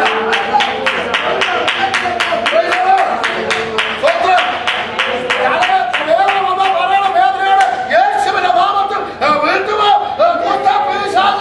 എനിക്ക് തന്നിരിക്കുന്ന എന്റെ കൊണ്ടുള്ള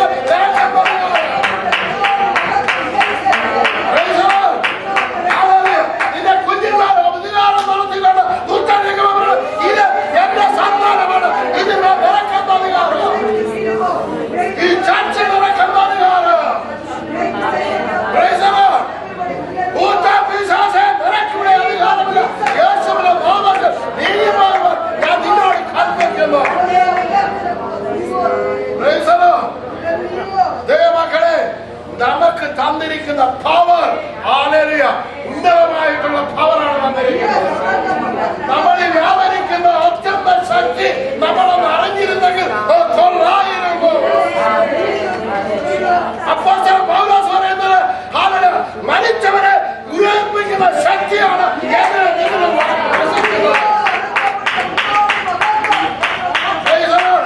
എന്താണ് മരിച്ചവരെ ഉയർപ്പിച്ചത്? 200 പൗണ്ട് തൂക്കമുള്ള മൃതശരീരത്തിലേക്ക് 100 പൗണ്ട് 100 രാത്രി ഈ സുഗന്ധദ്രവ്യം വെച്ച് ചുറ്റി ഈ കല്ലറയ്ക്കകത്ത് വെച്ചു. അതിനെ തുറന്നു വരണമെന്നുണ്ടെങ്കിൽ ശക്തി എത്രയധികം വേണം. ആ ശക്തിയാണ് എന്നിൽ പകർന്നിരിക്കുന്നത്. ഈ ശക്തി എടുത്തിട്ട് ഈ അത്യന്ത ശക്തി ഈ കൂടാരത്തിലാണ് ദൈവം പകരുവാൻ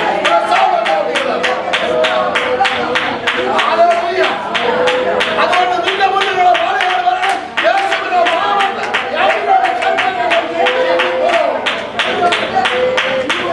അത് നീങ്ങിപ്പോക തന്നെ ചെയ്യും. നിങ്ങൾ സംശയിക്കരുത്. സംശയിക്കുന്നത് എങ്ങനെയുള്ളവരാ? കടൽത്തിരക്ക് സമരമാണ്. കടൽത്തിരയുടെ പ്രത്യേകത കോളത്തൊക്കെ പോയിട്ടുണ്ടോ? നിങ്ങൾ ഇവിടെ കടൽത്തിരത്ത് പോയിട്ടുണ്ടോ? കടലിങ്ങനെ വരും, തിര വരും, വിഴുങ്ങാൻ വരുന്നവർ വരും. വന്ന വഴി അവരെന്തോ ചെയ്യും? ഇതേമാതിരിയ ചില വിശ്വാസികൾ പിടിച്ചു വരും, അതുപോലെ തിരിക്കാൻ പോകും. അങ്ങനെയല്ല വേണ്ടത്. ഇരുമനസ്സുള്ളവൻ അവന്റെ വഴികളൊക്കെയും അസ്ഥിരനാകുന്നു. ഈ ദൈവം വെറുക്കുന്ന ഒരു വ്യക്തിയുണ്ട്, ഇരുമനസ്സുള്ളവൻ. അതുകൊണ്ട് ദൈവമക്കളെ, നമുക്ക് 2 മനസ്സുള്ള ഉണ്ടാകരുത്. ലോകത്തിലുള്ളവരെക്കാട്ടി വലിയവൻ എന്തിനാണ് വസിക്കുന്നത്? ലോകം എന്ന് പറയട്ടെ. ലോകം പറയുന്നു ഇവിടെ അത് അങ്ങനെയാകും, ഇത് ഇങ്ങനെയാകും, ഇവിടെ അങ്ങനെ ഉണ്ടാകും, അവിടെ ഇങ്ങനെ ഉണ്ടാകും. I don't care what the people said. Why there I do care what the Lord said. കർത്താവ് പറഞ്ഞു, ഭൂമി ഉള്ളിടത്തോളം കാലം മഞ്ഞും മഴയും ഹിമവും വെയിലും വർഷവും ശീതവും വിതയും കൊയ്ത്തും നിന്നുപോകയില്ല. ഉൽപ്പത്തിയുടെ പ്രമാണമാണ്. ദൈവം ഇരുട്ടിനെ കണ്ടിട്ട് ഇരുട്ടെന്നല്ല പറഞ്ഞ പിന്നെന്താണ്? വെളിച്ചം ഉണ്ടാകട്ടെ. നിന്റെ വിഷയത്തിന്മേൽ വെളിച്ചമില്ലാതിരിക്കുന്ന ഭാഗത്ത് അന്ധകാരം കണ്ടിട്ട് അന്ധകാരം എന്നാണ് പറയേണ്ടത്. അന്ധകാരം മാറട്ടെ, വെളിച്ചം ഉദിക്കട്ടെ.